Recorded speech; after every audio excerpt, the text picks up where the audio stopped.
Takumi a été convoquée dans un autre monde et se retrouve devant la déesse Nolan, mais la première chose qu'elle fait est de s'excuser sincèrement parce que tout ceci était une énorme erreur. Elle explique que lorsqu'un sort d'invocation est activé, il sélectionne au hasard un groupe de perdants de la Terre pour être Isekai. Mais la vie de Takumi se passait plutôt bien, il était donc censé être exclu de la convocation. Cependant, une erreur s'est produite et il s'est retrouvé ici avec tous les autres, et tout cela parce que le Saint-Empire de Sidonie a décidé d'activer le sort d'invocation de façon inconsidérée. Comme Takumi n'était pas censé être convoqué, Nolan l'a amené ici, alors que tous les autres héros convoqués sont allés directement en Sidonie. Takumi lui demande si elle peut simplement le renvoyer sur Terre puisqu'il a été invoqué par erreur, mais malheureusement, elle ne peut pas le faire. Elle était tellement en colère contre Sidonie pour avoir utilisé le sort d'invocation interdit qu'elle a immédiatement modifié les lois magiques de ce monde, de sorte que plus personne ne peut se déplacer entre les mondes, ce qui signifie que Takumi est coincé ici de façon permanente. Le processus l'a également tué, donc il y a aussi cela. Takumi commence à paniquer en réalisant qu'il est un fantôme désincarné, mais Nolan lui dit qu'il n'a pas à s'inquiéter car elle a un plan. Elle ne peut pas le renvoyer sur Terre, mais elle peut lui donner un nouveau corps et faire en sorte qu'il devienne un citoyen de ce monde. Et pour s'excuser, puisqu'elle est en partie responsable de cette situation, elle lui offre sa bénédiction pour lui rendre la vie plus facile. Takumi n'a pas vraiment le choix, il accepte donc de renaître dans ce monde, et Nolan est heureuse de l'entendre car cela lui facilite grandement la tâche. Elle lui dit d'ouvrir son écran de statut pour voir la nouvelle vie qu'il aura, et quand Takumi le fait, il découvre que Nolan a l'intention de lui donner un corps de 17 ans même s'il en a 40. Nolan lui dit de ne pas se préoccuper des détails mineurs, et plus important encore, qu'il doit encore choisir son travail. Elle lui dit qu'il y a 2 classes principales pour les emplois, si Takumi veut quelque chose de plus axé sur le combat, il peut choisir des choses comme épéiste, chevalier, ou chasseur. Mais si cela ne l'intéresse pas, il peut toujours choisir l'un des métiers de la production. Takumi n'aime pas l'idée d'avoir à se battre, il décide donc d'opter pour un travail de production. Nolan lui implante alors le poste dans l'âme, ainsi qu'un tas d'autres bénédictions bonus, et l'envoie sur le chemin, en oubliant complètement de lui donner un tutoriel. Takumi atterrit en catastrophe au milieu d'une forêt, et après s'être finalement relevé, il voit son reflet dans la rivière et réalise qu'il est vraiment devenu une autre personne, et qu'il est beau. Il décide de tirer le meilleur parti de sa nouvelle vie et va voir ce qu'il y a dans le sac que Nolan a déposé avec lui. Il y trouve des rations alimentaires et de l'argent, ce qui signifie qu'il n'a pas à craindre de mourir de faim pour l'instant. Il jette un coup d'œil à son écran d'état, et il semble que Nolan l'ait doté de toutes les compétences utiles dont il pourrait avoir besoin. Il dispose même de la magie élémentaire, alors il décide de l'essayer d'abord pour voir s'il peut vraiment l'utiliser.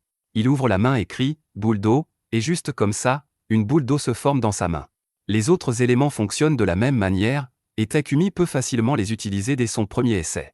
Maintenant qu'il a compris comment fonctionne sa magie, il doit commencer à réfléchir à ce qu'il va faire et décide de se rendre au village le plus proche. En marchant, Takumi tombe sur un bâton au milieu du chemin, et il a l'air d'un très beau bâton. Il utilise alors sa compétence d'évaluation pour le scanner et découvre qu'il s'agit de bois de tran. Il provient du monstre tran et est très utile pour fabriquer des bâtons et des lances magiques. Takumi décide donc de mettre sa compétence de modélisation à l'épreuve et l'utilise sur le bois pour créer une lance.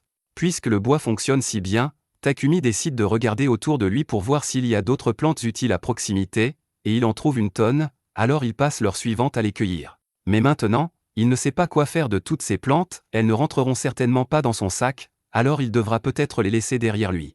Mais Takumi se souvient qu'il possède une compétence de boîte à objets, alors il l'utilise pour ranger toutes les plantes. À ce moment-là, il entend quelqu'un crier, et quelques instants plus tard, il voit une petite fille sortir des buissons en courant.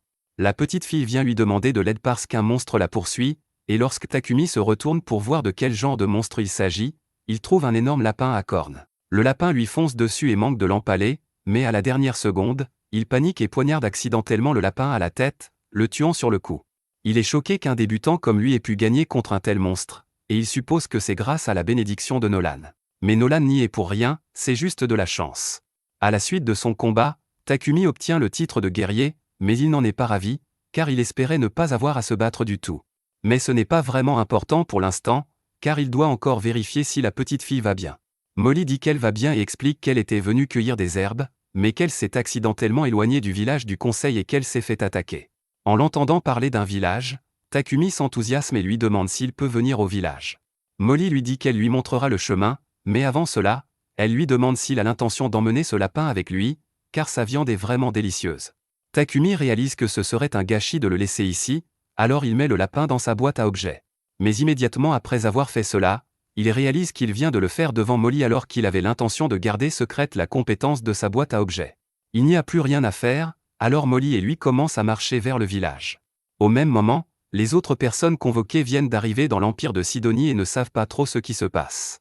Aucun d'entre eux n'est blessé, mais ils n'ont aucune idée de l'endroit où ils se trouvent, et tout à coup, ils entendent quelqu'un les appeler en tant que héros.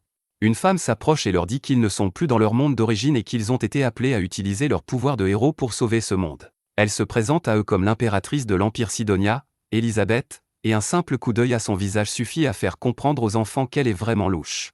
C'est à ce moment-là que la compétence unique d'Akana entre en jeu, et il semble que Nolan lui ait accordé la bénédiction de la révélation.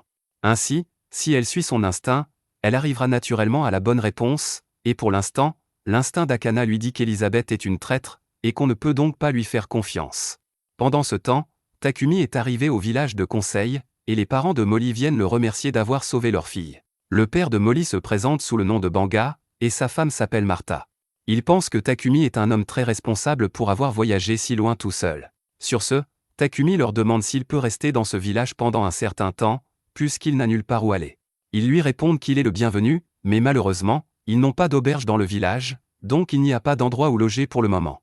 Cependant, ils peuvent toujours lui construire une maison. Tous les villageois se rassemblent autour d'un terrain vague et s'apprêtent à commencer les travaux, mais Takumi veut se rendre au moins un peu utile, alors il utilise sa magie de la terre pour aplanir le sol pour les fondations. C'est la première fois qu'il utilise la magie à une telle échelle, et il manque de s'évanouir à cause de l'épuisement de son mana. Les villageois sont tous étonnés que Takumi puisse utiliser la magie de la terre si facilement, alors Takumi demande s'il pense qu'il vient de faire quelque chose d'étrange, mais ils lui disent de ne pas s'inquiéter. Comme il s'est occupé des fondations, les autres se mettent au travail pour assembler sa maison, et le lendemain matin, la maison de Takumi est terminée. Grâce à ses talents de charpentier, de forgeron et de couturier, Takumi est capable de se fabriquer un bon ensemble de meubles, mais il y a quelque chose d'autre qu'il voulait essayer. Le forgeron du village, Boron, lui a donné un tas de minerais et il veut essayer d'utiliser l'alchimie pour extraire le métal. Il a du minerai de fer, du minerai d'argent, du minerai de cuivre et même du minerai de fer magique, alors il commence par le fer et essaie d'en faire un lingot. Normalement, cela nécessiterait un grand four et des heures de travail, mais avec l'alchimie de Takumi, il peut le faire en une seule fois, mais cela draine une tonne de son mana dans le processus. Sa première tentative d'extraction de minerai est un succès, et Takumi est très excité, il veut donc continuer à en extraire autant que possible pour fabriquer des objets plus tard. Quelques heures plus tard, Molly se rend chez Takumi pour lui apporter le dîner. Mais lorsqu'elle ouvre la porte, elle est choquée de le trouver évanoui sur le sol, comme s'il avait été vidé de son énergie. Takumi en a trop fait avec l'extraction du minerai et a failli mourir d'épuisement de mana, mais Martha et Banga lui donnent une potion de récupération, donc il va bien maintenant, et peut continuer à pratiquer son alchimie, bien qu'il lui fasse promettre de ne plus se surmener. Au fil du temps, Takumi extrait du fer, du cuivre et même un peu d'or, ce qui lui permet de fabriquer une tonne d'outils utiles. Une fois qu'il en a fini avec l'alchimie, il passe du temps avec Boron dans la forge, apprenant à fabriquer toutes sortes d'armes. La lame est très réussie, et une fois que Boron aura fini de fabriquer le fourreau, l'arme sera complète. La compétence de forgeron de Takumi est maintenant au niveau 40, il a donc fini de la pratiquer pour l'instant et décide de passer à autre chose. Il va voir Banga et lui demande s'il peut lui emprunter quelques potions, et Banga n'a aucun problème à lui en prêter, mais toutes les potions sont basiques, donc elles ne lui seront pas d'une grande utilité. Takumi lui répond que ce n'est pas grave, car tout ce dont il a besoin, c'est d'un modèle de potion. Il envisage de fabriquer ses propres potions avec toutes les herbes qu'il a ramassées dans la forêt, et Banga est heureux de soutenir Takumi du mieux qu'il peut, alors il lui propose de lui acheter quelques potions s'il termine le premier lot. Takumi remercie Banga, et après avoir obtenu la potion de base, il commence à travailler sur sa propre version. Il la prépare avec des herbes d'Ilkuk et de l'eau, et lorsqu'il a terminé, il la met dans un bocal en verre pour la comparer à celle qu'il a reçue de Banga. Les deux sont bleus, mais celui que Takumi a fabriqué est nettement plus bleu que celui qu'il a reçu de Banga, et il semble qu'ils contiennent de la magie. Cependant, Takumi ne sait pas si c'est un succès ou non. Il va devoir tester la potion lui-même pour s'assurer qu'elle n'est pas nocive. Il ne veut pas mourir si la potion s'avère être un poison, alors il décide d'acquérir une certaine tolérance au poison.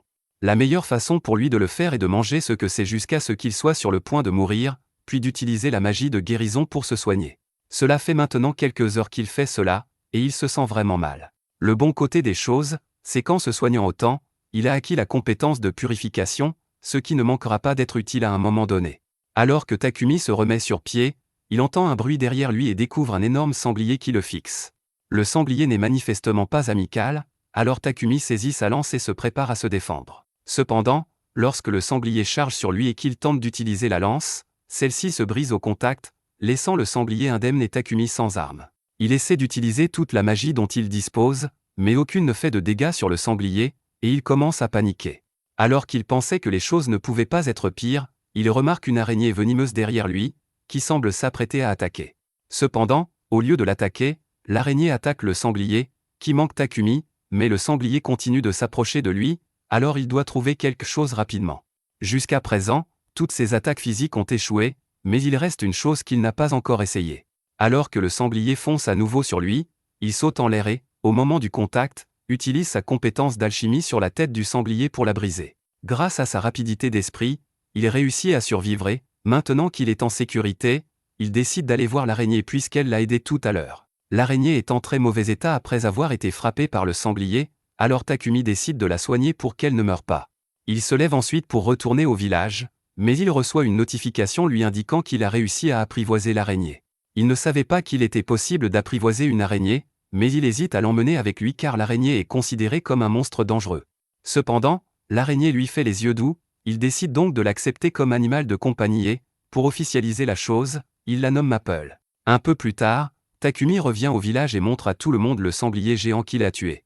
Ils sont tous stupéfaits qu'il ait pu vaincre une telle chose, mais encore plus qu'il ait réussi à apprivoiser une araignée venimeuse, car personne n'a jamais réussi à le faire auparavant. Takumi propose de partager le sanglier, car il ne peut pas le finir seul. Ce soir-là, un grand festin est organisé en son honneur. Pendant que tout le monde s'amuse, Banga apporte à Takumi les précieux restes du sanglier et lui dit qu'il pourra les vendre s'il se rend dans la ville la plus proche, Bolton, qui sera donc la prochaine destination de Takumi. Pendant ce temps, la déesse Nolan veille sur lui, et elle est très satisfaite de ses progrès. L'une de ses conseillères lui demande ce qu'elle espère obtenir en accordant à Takumi un traitement aussi spécial. Elle lui a donné un corps spécial, une bénédiction spéciale et l'a même envoyé une année entière dans le passé avant que Sidonie n'active le sort de convocation qui l'a amené ici. Mais Nolan dit qu'elle n'a pas de raison particulière pour cela, elle fait simplement ce qu'elle pense être juste. Un matin, Takumi se retrouve ligoté dans son lit et il sait déjà que c'est Maple qui est derrière tout ça. Maple s'excuse, mais Takumi a été tellement occupé ces derniers temps qu'elle s'est sentie seule et voulait juste attirer son attention. Takumi se rend compte qu'il s'est tellement concentré sur son travail qu'il n'a pratiquement pas passé de temps avec Maple. Il décide donc de faire une pause dans son travail pour la journée et de jouer avec Maple, ce qui rend cette dernière très heureuse. Juste à ce moment-là, Martha entre pour apporter le déjeuner à Takumi, et il semble qu'il se passe quelque chose de bizarre entre Takumi et Maple, mais Takumi l'assure que ce n'est pas ce qu'elle pense. Martha le croit sur parole, mais elle ne peut s'empêcher de remarquer que la soie produite par Maple est très belle, et elle prévoit donc de traire Maple jusqu'à épuisement de la soie qu'elle peut produire. Plus tard dans la journée, Martha a réussi à créer une chemise en soie d'araignée, et toutes les femmes du village sont ravies de la texture du tissu. Takumi n'avait pas réalisé que la soie d'araignée était un produit si populaire. Cependant, les dames expliquent que la soie d'araignée est un produit de luxe, et que seuls les nobles peuvent l'acheter. Martha demande à Maple si elle peut lui faire plus de tissu, et Maple commence à en faire jaillir, mais cela va prendre un certain temps, et elle ne pourra donc plus jouer avec Takumi. Takumi est un peu déçu, car il avait hâte de passer du temps avec Maple pour une fois, mais il a encore des choses à faire de toute façon, alors ça ne le dérange pas trop. Cela fait environ un mois que Takumi est arrivé dans ce village, et il a l'intention de se rendre à la ville, pour étudier l'alchimie. Cependant, il ne peut se résoudre à dire au revoir à tous les villageois après avoir passé tant de temps avec eux. Takumi va rencontrer Boron à la forge pour qu'il puisse continuer son travail de forgeron, et en peu de temps, ils ont fabriqué une plaque de poitrine qui convient parfaitement à Takumi, ainsi que des bottes à bout d'acier. Boron lui dit que les bottes lui seront utiles s'il doit donner des coups de pied, mais Takumi n'a pas l'intention de se battre plus qu'il veut juste devenir alchimiste. Banga arrive à ce moment-là, et il est heureux de voir que l'armure de Takumi est enfin terminée, mais il va lui manquer une fois qu'il sera parti. Il sait que Takumi ne pourra pas rester éternellement ici s'il veut développer son activité de production. Il est donc logique qu'il se rende en ville, où il pourra vendre davantage de marchandises et s'approvisionner en matériaux de manière fiable. Un marchand de Bolton va venir au village dans quelques jours, et Banga s'est donc arrangé pour que Takumi l'accompagne sur le chemin du retour vers Bolton. Ils sont tristes de le voir partir, mais ils savent que c'est pour le mieux, alors ils disent à Takumi de commencer à préparer ses affaires. Takumi les remercie pour leur aide et retourne chez lui pour préparer ses affaires, mais en chemin, il croise Martha qui transporte un seau de viande. Il lui demande ce qu'elle fait, et Martha lui explique qu'elle est en route pour jeter les entrailles d'un lapin cornu que Banga a attrapé. Apparemment, les entrailles sont la partie la plus délicieuse du lapin, mais elles doivent être traitées minutieusement pour éliminer toutes les maladies et les parasites. Le village n'a pas l'équipement nécessaire pour faire cela, alors elle doit jeter la viande pour que personne ne soit malade. Cependant, Takumi lui dit que ce ne sera pas nécessaire puisqu'il peut simplement purifier la viande. Il se penche et utilise la magie de purification pour que la viande dans le seau puisse être mangée en toute sécurité. Si Martha est reconnaissante, elle est tout aussi stupéfaite que Takumi puisse utiliser la magie de la lumière. Elle lui dit qu'il ne devrait probablement pas révéler qu'il peut utiliser la magie de lumière lorsqu'il quittera le village, car il y a très peu de personnes dans ce monde qui en sont capables, et si les gens découvraient qu'il peut l'utiliser, cela attirerait beaucoup d'attention non désirée. Takumi prend note de son avertissement et promet d'être prudent avant de révéler son pouvoir, mais en attendant, tant qu'il est dans le village, il a l'intention d'utiliser chaque parcelle de son pouvoir pour améliorer leur vie. Il utilise la magie de la terre pour construire un mur de briques afin d'assurer la sécurité du village et, pour plus de commodité, il leur construit une pompe à eau ainsi que quelques autres équipements. Lorsqu'il a terminé, cet endroit ressemble à un tout nouveau village, si bien que lorsque le marchand arrive, c'est à peine s'il le reconnaît. Banga vient saluer Papek et, après avoir conclu un accord commercial, Takumi s'approche pour qu'il puisse commencer à partir. Papek a déjà beaucoup entendu parler de Takumi par Banga, alors il se présente, et tout le monde demande si Takumi a préparé toutes ses affaires. Takumi leur assure qu'il n'a rien oublié, mais il y a une chose qu'il veut leur donner. Il sort une de ses potions de son sac et la donne à Banga. Il a déjà déposé une centaine de ses bouteilles chez Banga, alors en cas de catastrophe, il veut que Banga les utilise pour soigner ses blessures. Papek est sous le choc après avoir vu la potion que Takumi a préparée, il demande donc à la voir de plus près, et il s'agit bien d'une potion de haut niveau, bien que Takumi ne semble pas s'en rendre compte. Les autres villageois arrivent bientôt pour faire leurs adieux à Takumi, et Papek dit qu'il attendra qu'ils aient fini de faire leurs adieux avant de partir. Molly dit au revoir à Maple, qui dort dans le sac de Takumi, et Martha lui remet une tenue qu'elle et les autres femmes ont confectionnée pour lui avec la soie de Maple. Takumi est très reconnaissant de ce cadeau et remercie encore une fois tout le monde d'avoir été si gentil avec lui, même s'ils ne le connaissent pas depuis longtemps. Il monte ensuite dans la calèche et tous les villageois lui font un grand adieu, lui disant qu'il sera toujours le bienvenu dans leur village. Alors que Papek et Takumi se dirigent vers Bolton, Papek mentionne que les habitants de ce village semblent vraiment l'aimer. Même les autres passagers de la calèche peuvent dire que Takumi était pratiquement de la famille pour eux, et un tel adieu touche vraiment la corde sensible de Hit. Au fait, ces gars-là se dirigent aussi vers Bolton, alors le blond se présente comme Hit, le roux est Rai, et l'homme à l'air sombre là-bas s'appelle Bogart. Ils font tous partie d'un groupe de rance et appelé Croc de Lion, et ils sont actuellement les gardes du corps de Papek.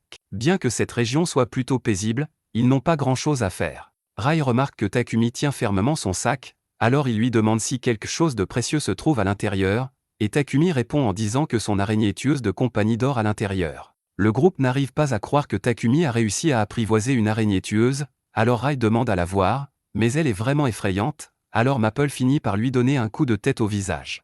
Takumi commence à s'excuser abondamment pour ce que Maple a fait, mais les autres lui disent qu'il n'y a pas de raison de s'excuser puisque Rai l'a mérité. En fait, Hit ne serait pas surpris que la rencontre de Maple avec Rai lui fasse désormais craindre tous les humains, mais cela ne semble pas être le cas puisqu'elle semble s'être prise d'affection pour Bogart. Alors que tout le monde commence à s'extasier devant Maple, Papek appelle Takumi à l'avant car il veut parler de la potion qu'il a vu Takumi tenir tout à l'heure. Il demande s'il y en a encore en stock car, si c'est le cas, il aimerait bien en acheter. Takumi ne voit pas d'inconvénient à vendre les potions à Papek, mais tout à coup, le cheval s'arrête et on dirait qu'il y a des problèmes. Une horde de gobelins encercle la calèche pour l'attaquer, ce qui est une très mauvaise nouvelle, mais les autres semblent plutôt excités car cela signifie qu'ils peuvent enfin faire quelque chose, alors ils disent à Takumi et Papek de s'asseoir et de les laisser faire tout le travail pendant qu'ils sortent sur le terrain. Il y a environ 20 gobelins, ils sont donc confiants et commencent à se battre. Rai les abat avec son arc tandis que Bogart et Hit attaquent les autres avec leurs masses et leurs haches. Il ne leur faut pas longtemps pour éliminer tous les gobelins, et une fois qu'ils ont terminé, ils se mettent au travail en disséquant les gobelins afin de récupérer les pierres magiques. D'après ce que Maple a vu jusqu'à présent, elle aime beaucoup Bogart, elle déteste Rai et elle ne s'intéresse pas vraiment à Hit. Peu après, tout le monde remonte dans le carrosse et le voyage se poursuit pendant les 3 jours suivants jusqu'à ce qu'ils arrivent enfin à Bolton. Une fois entrés dans la ville, les membres de Croc Lion se rendent à la guilde des aventuriers pour rapporter le succès de leur mission de garde du corps, et Takumi les suit car il doit s'inscrire à la guilde pour rester dans cette ville. Il aurait préféré s'inscrire à la guilde des alchimistes, mais il n'y en a pas ici, alors il va devoir devenir un aventurier à la place. Le réceptionniste, Hans, dit à Takumi qu'il peut simplement utiliser la carte de la guilde des aventuriers comme pièce d'identité et que, tant qu'il accomplit une simple quête une fois par mois, elle n'expirera pas du tout.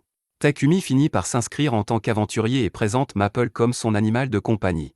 Une fois tous les enregistrements terminés, Takumi se rend à la société commerciale de Papek pour négocier les potions. Il a en stock une centaine de 3 potions différentes, et toutes sont de très bonne qualité. Papek est donc prêt à payer 10 pièces d'argent pour chaque potion de soin et d'endurance, et 50 pièces d'argent pour chaque potion de mana. Takumi fait un rapide calcul dans sa tête et se rend compte qu'il gagnerait plus de 7 millions de yens avec cette seule transaction. Il pense que c'est beaucoup trop d'argent, mais au contraire, Papek l'informe qu'il aurait pu gagner beaucoup plus d'argent s'il avait déjà une réputation de producteur. À ce propos, comme Takumi a l'intention de devenir producteur en ville, Papek lui recommande d'acheter une maison avec un atelier attenant pour des raisons de commodité, mais Takumi n'avait même pas pensé à l'endroit où il vivrait une fois arrivé ici. Papek décide de l'aider un peu et demande à son assistant, Thomas, de montrer à Takumi une bonne propriété à un prix abordable. Cependant, lorsque Takumi voit enfin la maison, elle ressemble davantage à un manoir, et il ne pense pas pouvoir se l'offrir. Thomas lui assure que le manoir est tout à fait abordable, et il peut garantir qu'il n'y a pas de fantôme ici, donc il n'aura pas à s'inquiéter à ce sujet. Takumi repère l'atelier relié à la maison, et il commence à envisager l'achat car cet endroit serait vraiment adapté à son travail, et il peut se permettre de le payer puisqu'il a gagné beaucoup d'argent en vendant ses potions à Papek. Après quelques délibérations, il décide finalement de payer pour le manoir et dit à Thomas qu'il le prend.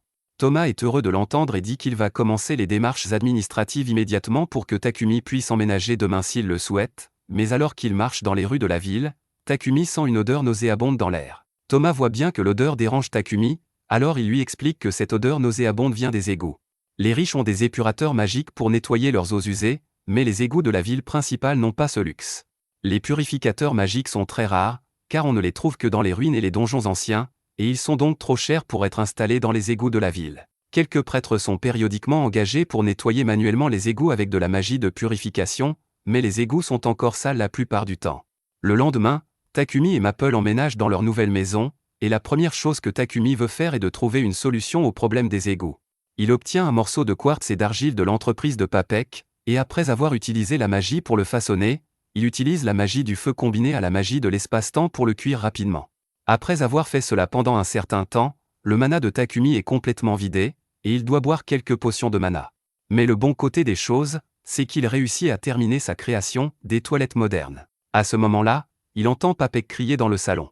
Il sort donc pour voir ce qui se passe et trouve Papek enveloppé de la tête aux pieds dans la soie de Maple. Takumi demande à Maple pourquoi elle fait une telle chose, mais elle pense que Papek trouvera cela amusant. Pour sa défense, la sensation réconfortante de sa soie endort Papek, mais ce n'est pas une bonne chose, et Takumi s'excuse sincèrement pour les actions de Maple. Papek dit à Takumi que tout va bien, mais que le fait d'être scellé si soudainement l'a un peu effrayé, et qu'il a besoin d'utiliser les toilettes de Takumi rapidement. Cependant, dès qu'il entre, il ressort et commence à demander ce qu'est cette merveille de technologie. Takumi s'approche et lui explique qu'il s'agit de toilettes. Il l'a reliée à un dispositif de purification magique, de sorte qu'elle se nettoie automatiquement une fois que vous avez fini de faire vos besoins. En gros, une fois que vous avez fait vos besoins, l'appareil utilise la magie de purification pour décomposer vos déchets en matériaux inorganiques, qui sont ensuite jetés dans les égouts. Pour Papek, le système est logique, mais la seule façon dont quelqu'un aurait pu fabriquer une telle chose serait qu'il soit doué pour la magie de la lumière. Takumi se rend compte qu'il a peut-être fait une erreur puisque Martha l'a clairement mis en garde contre l'utilisation de sa magie lumineuse, alors il demande à Papek de garder le secret pour lui. Papek comprend que Takumi veuille garder ses capacités secrètes et promet de ne rien dire à personne. Cependant, il a absolument besoin de ses toilettes, alors il demande à Takumi s'il peut en fabriquer plusieurs pour lui.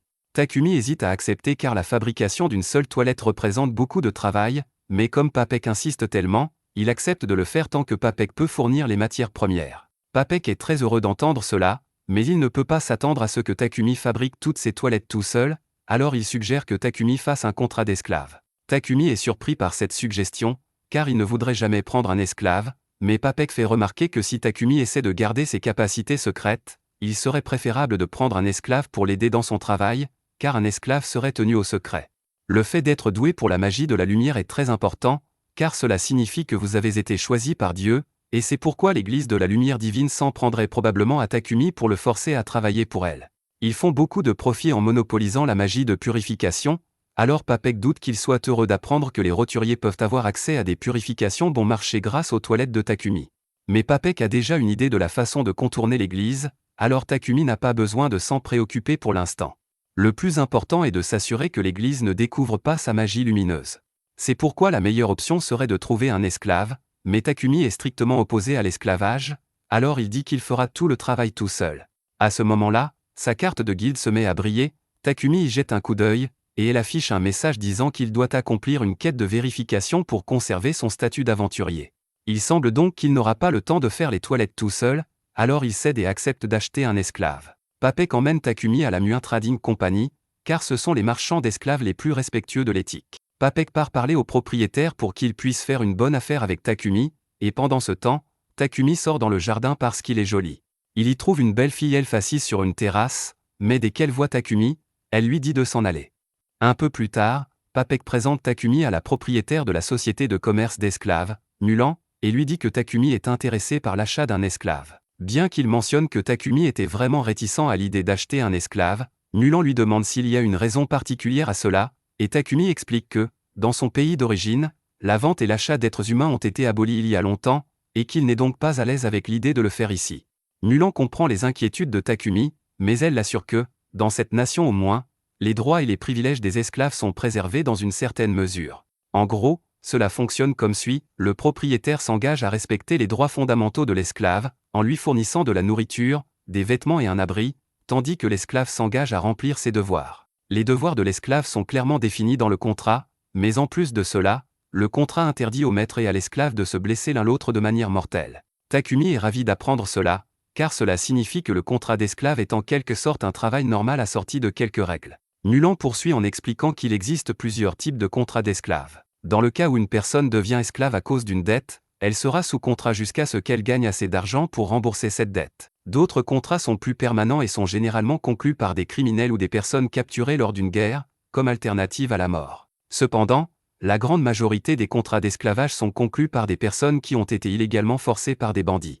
Papek pense que l'esclave de guerre conviendrait le mieux à Takumi, car il ne peut être libéré sans la permission de son maître. Bien que Mulan puisse certainement faire en sorte que cela se produise, elle demande pourquoi il est nécessaire de s'assurer que l'esclave ne puisse jamais quitter Takumi. Papek commence à parler du talent de Takumi en matière de production et du fait qu'il ne veut pas que ses secrets soient volés, mais Mulan veut entendre la raison de la bouche de Takumi lui-même. Takumi explique qu'il est producteur, et qu'il aimerait donc se concentrer sur son travail autant que possible, mais c'est un peu difficile à faire car il doit aussi remplir des quêtes de la guilde des aventuriers. Il vit actuellement dans un manoir, il aura donc besoin de quelqu'un pour l'aider à le gérer pendant qu'il travaille. En raison des compétences particulières qu'il possède, il aimerait s'assurer que son esclave ne puisse parler de lui à personne. De plus, comme il va accepter des quêtes de la guilde des aventuriers et récolter lui-même des ingrédients, il a besoin que son esclave soit un bon combattant, afin qu'il ne soit pas blessé lorsqu'il l'accompagne. Mulan comprend que Takumi n'a pas de mauvaises intentions, mais il est hors de question qu'elle le laisse forcer un seul esclave à faire à la fois le ménage et le combat, et elle ne travaillera donc avec lui que s'il accepte d'acheter 2 esclaves distincts. Cela dit, elle connaît quelqu'un qui ferait parfaitement l'affaire en tant que gouvernante de Takumi, et elle demande à Maria de venir dans la pièce. Maria a été forcée à l'esclavage lorsqu'elle était enfant et a été formée à la lecture, à l'écriture, aux mathématiques et à l'entretien général de la maison, ce qui fait d'elle la personne idéale pour ce travail. Maria dit qu'elle peut s'occuper des tâches ménagères d'un manoir toute seule, et Takumi est heureux de l'entendre. Cependant, Maria voit bien qu'il est plongé dans ses pensées, alors elle lui demande si quelque chose ne va pas. Takumi lui répond qu'il est juste un peu confus car il ne comprend pas pourquoi personne n'a encore acheté Maria, étant donné qu'elle est si mignonne et capable. Maria est embarrassée par le fait que Takumi la trouve mignonne, alors il s'excuse parce que c'était peut-être inapproprié. Maria se calme et dit à Takumi qu'elle ne peut faire que le travail de ménage décrit dans le contrat et rien d'autre. Takumi dit qu'il est d'accord puisqu'il ne veut qu'elle fasse le ménage, mais Maria veut qu'il soit bien clair qu'elle ne fera rien d'autre. Takumi ne comprend pas pourquoi elle en parle tant puisque Mulan a déjà expliqué comment fonctionnent ces contrats, mais Maria se met à dire qu'elle ne peut pas coucher avec Takumi. Takumi est lui aussi embarrassé, mais il assure à Maria qu'il ne la veut que comme gouvernante, pas comme gardienne du lit. Sur ce, Takumi demande à Maria si elle souhaite toujours conclure un contrat avec lui, et elle répond qu'elle serait heureuse de travailler avec lui. Maintenant que tout est réglé, Mulan dit qu'elle va commencer à travailler sur le contrat pour Maria. Mais pour ce qui est du serviteur de combat, elle dit qu'elle n'a malheureusement personne qui corresponde à la description. Maria entend Mulan dire cela et appelle BS parce qu'elle sait que Sofia est toujours là, mais Mulan n'apprécie pas qu'on l'appelle, alors elle dit à Maria de retourner dans sa chambre et de commencer à emballer ses affaires. Une fois Maria partie, Takumi demande à Mulan si ce que Maria a dit est vrai, et Mulan admet qu'il y a une esclave de combat dans le bâtiment. Cependant, elle ne pense pas que Sofia conviendrait à Takumi car elle a beaucoup de problèmes. Mulan veut mettre fin à la discussion, mais Takumi est curieux au sujet de Sofia et demande à la voir. Mulan accepte à contre-ségur d'emmener Takumi rencontrer Sofia, et lorsqu'ils arrivent dans sa chambre, Sophia est surprise de voir que le visiteur est le garçon qu'elle a rencontré dans la cour plus tôt. Mulan informe Takumi de l'histoire de Sophia et lui explique qu'elle a été capturée comme esclave de guerre lors de la bataille entre le royaume de Triara et le royaume de Yugar, bien que tout cela se soit passé il y a plus de 50 ans. Takumi est choqué d'apprendre que Sophia a plus de 50 ans. Mulan poursuit en expliquant que le royaume de Yugar était une nation d'elfes, et que les elfes vivent naturellement longtemps. Sophia n'a pu conclure de contrat avec personne parce qu'elle a une affreuse cicatrice sur les oreilles et que sa main droite et sa jambe gauche ne peuvent plus bouger. C'est déjà un obstacle à l'achat d'un esclave de combat, mais en plus, elle a perdu l'usage de la magie élémentaire pour laquelle les elfes sont les plus connus, et il est donc probable qu'elle soit victime d'une malédiction. Compte tenu de tous ces faits, Mulan ne pense pas que Sophia sera en mesure d'aider Takumi dans ses quêtes, mais Takumi veut le confirmer par lui-même, alors il demande à avoir une minute seule avec Sophia. Mulan décide de lui laisser le temps de lui parler, et une fois qu'ils sont tous les deux seuls, Takumi attrape le visage de Sophia et la regarde dans les yeux. Il n'est pas fan de l'utilisation de l'évaluation sur les gens sans permission, mais il a besoin de vérifier ce à quoi il a affaire. Il jette un coup d'œil à l'écran d'état de Sophia, et à sa grande surprise, il découvre que ses statistiques sont au plus haut. Ses blessures limitent ses capacités et une malédiction pèse sur elle, mais si Takumi peut réparer cela, elle sera la parfaite compagne de combat. Mulan revient bientôt dans la pièce et demande à Takumi s'il a déjà pris une décision, ce à quoi il répond qu'il veut emmener Sophia. Sophia n'arrive pas à croire qu'il la veuille et lui rappelle tous ses défauts, mais Takumi dit qu'il va tout arranger pour que ce ne soit plus un problème. Mulan pense que la confiance de Takumi est plutôt intéressante, et elle accepte donc de laisser Sophia aux bons soins de Takumi. Quelques minutes plus tard, Mulan finalise les termes du contrat, et la dernière étape consiste donc à l'exécuter. Elles se réunissent toutes les trois et Mulan utilise la magie pour les lier aux termes du contrat. Une fois qu'elle a terminé, Maria et Sophia deviennent officiellement les esclaves de Takumi. Maria le remercie de l'avoir acheté et promet de travailler dur pour être à la hauteur de ses attentes, tout comme Sophia. Elles retournent toutes les trois chez Takumi et dès qu'il ouvre la porte, Maple sort en sautillant car elle est impatiente de le revoir. Maria et Sophia s'inquiètent pour la sécurité de Takumi et Sophia s'apprête à attaquer Maple, mais avant qu'elle ne le fasse, Takumi l'arrête et lui explique que Maple est en fait son araignée tueuse. Les deux femmes trouvent cela étrange, mais elles décident de faire comme si de rien n'était, et un peu plus tard, Takumi leur fait visiter l'une des chambres vides du manoir. Sophia et Maria l'aiment beaucoup, alors Takumi leur dit que Sophia peut prendre cette chambre et que Maria peut prendre la chambre d'à côté. Aucune d'entre elles ne peut croire que Takumi est prêt à leur donner leur propre chambre, mais ce n'est pas comme s'il utilisait les chambres de toute façon, alors ils pensent qu'il serait bien que quelqu'un en profite au moins. De plus, il y a aussi une grande salle de bain, alors il leur dit qu'une fois qu'ils auront déballé leurs affaires, ils pourront utiliser la salle de bain quand ils le voudront, et Maria est très excitée à ce sujet. Plus tard, Sophia et Maria entrent dans le bain, et Maria dit à quel point elle est contente que Takumi ait acheté Sophia aussi. Pour être honnête, elle pensait que Mulan n'allait jamais laisser partir Maria car, au cours des 50 dernières années, quel que soit le montant offert, Mulan a rejeté tous ceux qui proposaient d'acheter Sophia. Donc, pour qu'elle vende Sophia à Takumi, elle a dû voir quelque chose de bon en lui. Sophia admet que Takumi a l'air gentil, mais elle reste un peu sceptique car elle ne sait pas grand-chose de lui. Pendant que Mulan rédigeait les contrats de vente, Sophia a jeté un coup d'œil au dossier de Takumi, et la plupart de ses antécédents, comme sa ville natale ou sa lignée, ont été laissés en blanc, alors s'il garde ces informations secrètes, c'est qu'il doit cacher quelque chose. Après avoir pris leur bain, elles sortent et sont choquées de voir que Takumi a déjà préparé le dîner pour elles. Maria est d'autant plus dévastée que les tâches ménagères sont censées être les siennes, et que si Takumi s'occupe de tout lui-même, elle est aussi inutile qu'une toilette. Takumi explique qu'il essayait juste de rendre le premier jour de travail de Maria un peu plus facile, mais que si cela lui permet de se sentir mieux, il la laissera s'occuper du reste des tâches ménagères toute seule. Pour l'instant, il leur demande de s'asseoir pour qu'ils puissent dîner tous ensemble, mais Sophia hésite car les domestiques n'ont généralement pas l'occasion de manger à la même table que leur maître. Takumi comprend qu'elle puisse penser que son comportement est étrange pour un propriétaire d'esclaves, mais il ne veut pas qu'elle se bloque sur la tradition. En parlant de tradition, il n'aime pas vraiment le fait qu'il l'appelle toujours maître, alors il demande s'ils peuvent l'appeler par son nom à la place. Sophia demande si c'est un ordre formel, mais Takumi ne veut pas la forcer à l'appeler par son nom si elle ne se sent pas à l'aise. Maria, elle, ne semble pas gênée de l'appeler par son nom. Le lendemain, Takumi se rend à la société commerciale de Papek pour récupérer un colis qu'il a commandé, et Papek dit qu'il a fait de son mieux pour l'emballer correctement, mais il veut quand même que Takumi soit prudent en le transportant à la maison. Sur le chemin du retour, Takumi remarque une église à proximité, alors il entre et s'agenouille pour prier Nolan. Il la remercie pour toutes les compétences qu'elle lui a données, car elles l'ont vraiment aidé, mais il y a quelque chose qu'il voulait lui demander. Depuis le temps qu'il vit dans ce monde, il a appris que le Saint-Empire de Sedonia contrôle la doctrine religieuse ici, alors il ne comprend pas pourquoi Nolan a tant de problèmes avec eux. À ce moment-là, Takumi entend la voix de Nolan et la voix devant lui, ce qui le fait paniquer un peu. Nolan lui explique qu'elle l'a entendu prier et qu'elle l'a donc amené ici pour qu'ils puissent discuter. Pour répondre à sa question de tout à l'heure, elle n'aime pas Sedonia parce qu'ils ne suivent pas sa volonté. Il existe 2 religions dans ce monde, l'église de la création et l'église de la lumière divine. L'église de la création vénère Nolan depuis sa création, tandis que l'église de la lumière divine n'en fait qu'à sa tête. L'Empire Sedonia a fini par entreprendre plusieurs croisades pour répandre sa religion par la force, mais pendant ce temps, Nolan a choisi de ne pas s'en mêler car elle ne voulait pas être impliquée dans les affaires mesquines des humains.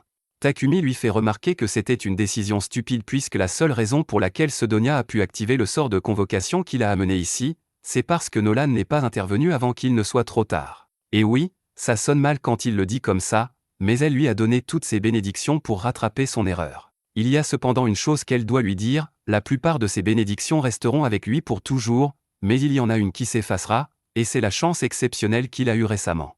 Elle lui a donné un cours d'initiation en lui permettant de rencontrer des gens si gentils et si serviables, mais il finira bientôt par rencontrer des gens aux intentions sinistres, de sorte qu'à partir de maintenant, les résultats de ses actions dépendent entièrement de lui. Un peu plus tard, Takumi rentre chez lui, mais dès qu'il franchit la porte, il trébuche sur Maple, qui est très excitée de le voir. Sophia et Maria viennent le voir, mais lorsque Sophia essaie de l'aider à prendre le paquet que Takumi a apporté, il le range rapidement dans sa boîte à objets pour l'empêcher de le toucher. Il se lève ensuite et dit qu'il va travailler dans son atelier et qu'elle ne devrait pas le déranger pendant un moment. Cependant, Sophia est incroyablement méfiante car le paquet était emballé avec du papier magique de haute qualité, il devait donc s'agir de quelque chose de dangereux. Elle suit Takumi dans son atelier pour voir ce qu'il fait et est horrifiée de le voir tremper un couteau dans du poison et se couper avec. Il se guérit immédiatement après, mais il faut admettre qu'il a l'air fou en faisant cela. Dès qu'il mentionne au hasard le nom de Maria, Sophia pense qu'il a l'intention de lui faire quelque chose et l'attaque, ou du moins elle essaie, mais elle s'effondre d'épuisement presque immédiatement, tombant sur Takumi. Takumi vérifie son état pour savoir ce qui ne va pas et découvre qu'elle souffre d'un épuisement extrême, probablement dû à sa malédiction. Une blessure comme celle-ci ne serait normalement pas difficile à guérir, mais à cause de la malédiction, il faut beaucoup d'efforts à Takumi pour finalement guérir sa main, et une fois qu'il l'a fait, sa magie de lumière augmente. Il porte ensuite Sophia jusqu'à sa chambre, et comme sa magie de lumière a augmenté, il a maintenant assez de puissance pour dissiper sa malédiction, alors il y met toute sa magie, et finalement, il est capable de guérir complètement Sophia et de lever sa malédiction. Elle est toujours inconsciente à cause de l'épuisement, mais elle devrait aller mieux une fois qu'elle se sera reposée. Quelques heures plus tard, Sophia se réveille, et lorsqu'elle voit Maria, elle l'avertit de courir car, d'après ce qu'elle a vu, elle est sûre que Takumi est un fou absolu. Maria ne sait pas de quoi Sophia parle, mais elle est sûre que Takumi est plus que jamais une bonne personne. Maria brandit un miroir pour montrer à Sophia ce que Takumi a fait pour elle, et Sophia est choquée de réaliser que son corps a été guéri et que sa magie est revenue. Elle sort pour en parler à Takumi, qui lui confirme qu'il s'est bien débarrassé de sa malédiction. Il lui a fallu beaucoup de peine et de travail pour améliorer ses compétences, mais il lui dit qu'elle n'a pas à s'inquiéter puisqu'il a déjà promis de la guérir. Sophia réalise qu'elle s'est complètement trompée sur Takumi, alors elle s'agenouille et promet de servir Takumi pour le reste de sa vie pour la gentillesse qu'il lui a montrée. Le lendemain matin, Takumi se rend à la bibliothèque pour essayer de trouver des informations sur l'alchimie, mais il s'avère que la bibliothèque ne possède que 4 livres sur l'alchimie. Takumi est confus et se demande pourquoi l'alchimie n'est pas plus populaire alors qu'elle est si simple à comprendre, mais en réalité, elle n'est pas facile du tout. Tous les textes d'alchimie disponibles sont écrits dans l'ancienne langue de ce monde, et la seule raison pour laquelle Takumi peut comprendre ce qui est écrit ici est que Nolan lui a donné une bénédiction qui lui permet de comprendre toutes les langues de ce monde. Plus tard dans la journée, Takumi, Maria et Sophia terminent la fabrication de plusieurs toilettes, et bien qu'il reste encore beaucoup à faire, ils progressent bien, si bien que Takumi pense qu'il devrait pouvoir faire une pause dans la fabrication de toilettes pendant un moment. Puisqu'il ne fabriquera plus de toilettes pour le moment, Maria demande à Takumi ce qu'il a l'intention de faire, et Takumi répond qu'il a l'intention de partir en voyage dans un avenir proche. Plus précisément, il veut essayer de trouver de nouveaux ingrédients d'alchimie et, tant qu'à faire, voir les sites uniques que ce monde a à offrir et peut-être explorer quelques ruines en chemin. Il a déjà prévu d'emmener Sophia avec lui en tant que garde du corps, il va donc devoir demander à Maria de rester sur place et de s'occuper de la maison pendant son absence. Mais Maria n'aime pas cette idée. Elle demande à Takumi si elle peut l'accompagner dans son voyage, mais il ne pense pas que ce soit une bonne idée car le voyage sera dangereux. De plus, il a engagé Maria parce qu'il avait besoin d'une femme de ménage pour s'occuper du manoir, ce qui irait à l'encontre du but recherché s'il l'emmenait avec lui. Maria comprend le point de vue de Takumi, mais rester seule dans le manoir la ferait se sentir terriblement seule, alors elle supplie Takumi de reconsidérer sa décision. Takumi se sent mal à l'idée de laisser Maria toute seule, mais avant de prendre une décision, il doit vérifier quelque chose. Il saisit le visage de Maria et utilise l'évaluation pour vérifier ses statistiques, et de façon inattendue, Maria est plutôt bien foutue. Ne vous méprenez pas, elle n'est pas surpuissante, mais elle pourrait certainement se débrouiller dans un combat, alors Takumi accepte de l'emmener avec lui pour le voyage, tant qu'elle est sûre qu'elle peut le supporter. Sophia dit qu'elle est prête à apprendre à Maria à utiliser la magie et à se battre pour s'assurer qu'elle est prête à faire face à toute menace possible, et Takumi aime l'idée, alors il demande à Sophia de l'entraîner ainsi que Maria. Depuis qu'ils ont décidé que Maria se joindrait à l'expédition, Takumi pense qu'il est temps de commencer à fabriquer de l'équipement pour tout le monde, et pour commencer, il demande à Sophia quel type d'arme elle voudrait. Sophia n'hésite pas et commence à énumérer tout un arsenal d'armes qu'elle aimerait, mais c'est normal puisqu'elle est une guerrière expérimentée. Maria, en revanche, ne connaît pas grand-chose aux armes, mais elle a reçu une petite formation à l'épée courte, et elle dit à Takumi qu'un ensemble de couteaux de combat lui conviendrait parfaitement. Cependant, Sophia fait remarquer que le fait de n'avoir que des couteaux de combat désavantagera Maria en ce qui concerne la portée, et qu'elle devrait donc se procurer une lance également.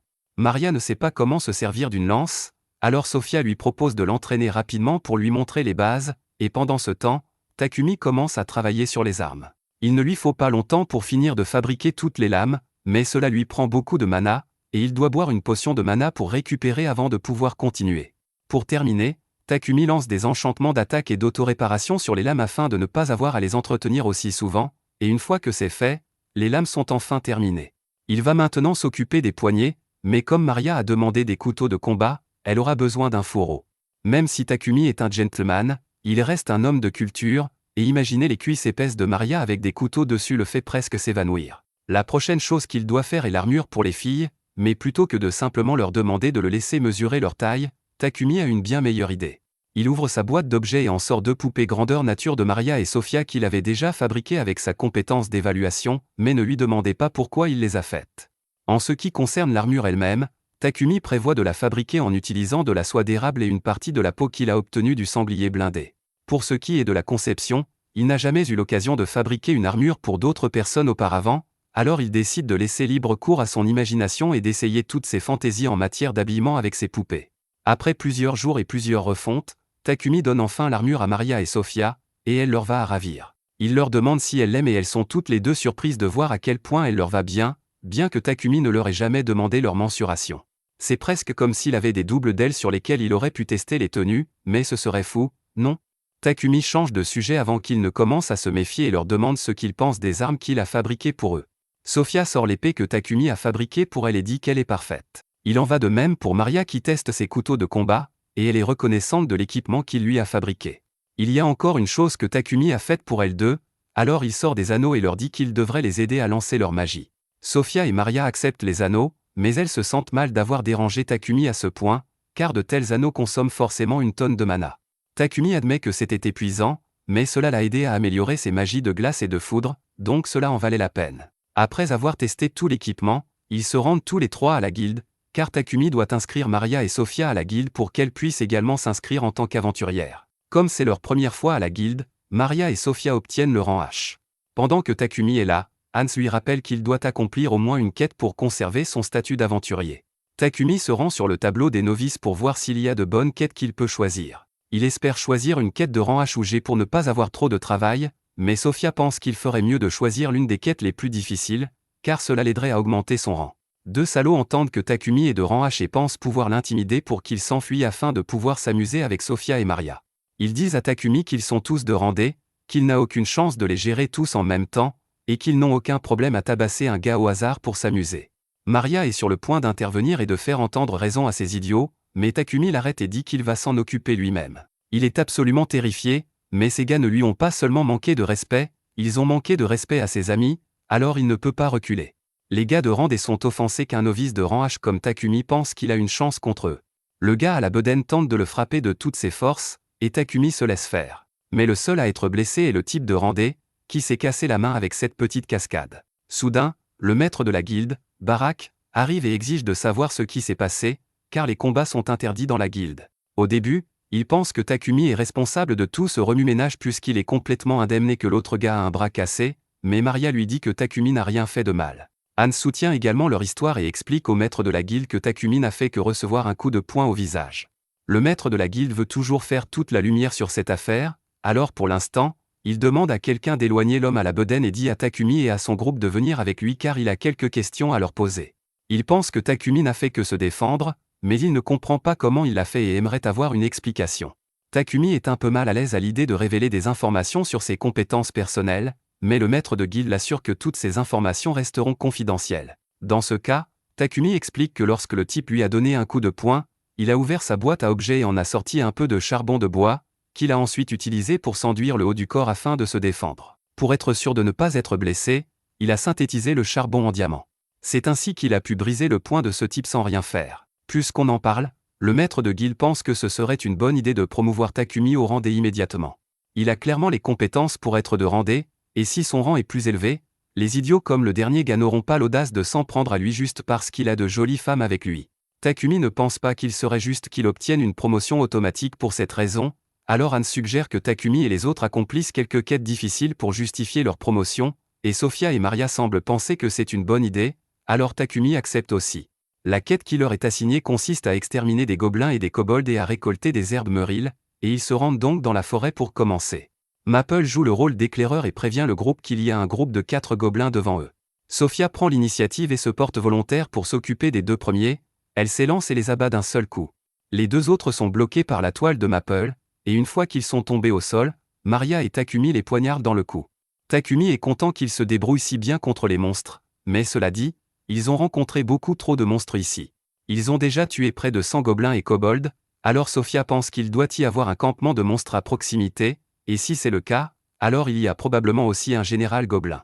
Un général gobelin est un monstre de rang C, ce qui signifie qu'il faudrait au moins 5 groupes de rang D pour le vaincre, mais avec la magie spirituelle de Sophia, la magie de terre de Maria et la magie élémentaire de Takumi, Sophia est sûre qu'il devrait pouvoir le vaincre. Takumi se sent encore un peu mal à l'aise à l'idée de relever un tel défi, mais puisque Maria et Sophia semblent si confiantes en leur force, il est prêt à accepter, sans compter qu'ils ont toujours Maple de leur côté, mais tout à coup, Maple dit à Takumi qu'elle est sur le point d'évoluer, et qu'elle ne peut donc plus se battre. Takumi comprend et ouvre une dimension de poche pour qu'elle puisse s'y reposer.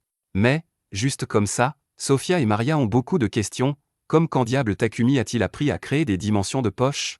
Takumi répond que c'est normal et que ce n'est qu'une de ses compétences, mais surtout, comme Maple ne peut plus se battre avec eux, Takumi prévient les autres qu'ils n'auront pas autant de soutien qu'ils le pensaient au départ, mais Sophia pense toujours qu'ils peuvent y arriver. Ils arrivent bientôt au camp des gobelins, et après une petite reconnaissance, Sophia conclut qu'il y a environ 400 gobelins ici. Takumi lui demande s'ils doivent vraiment combattre tous ces gobelins, et normalement, il le ferait, mais la reconnaissance de Sophia a également révélé qu'il n'y a pas d'humains dans la région, donc ils sont libres de faire exploser cet endroit avec de la magie. Ils préparent tous les 3 leurs sorts d'attaque les plus puissants, et tous en même temps, ils déchaînent l'enfer sur le camp des gobelins.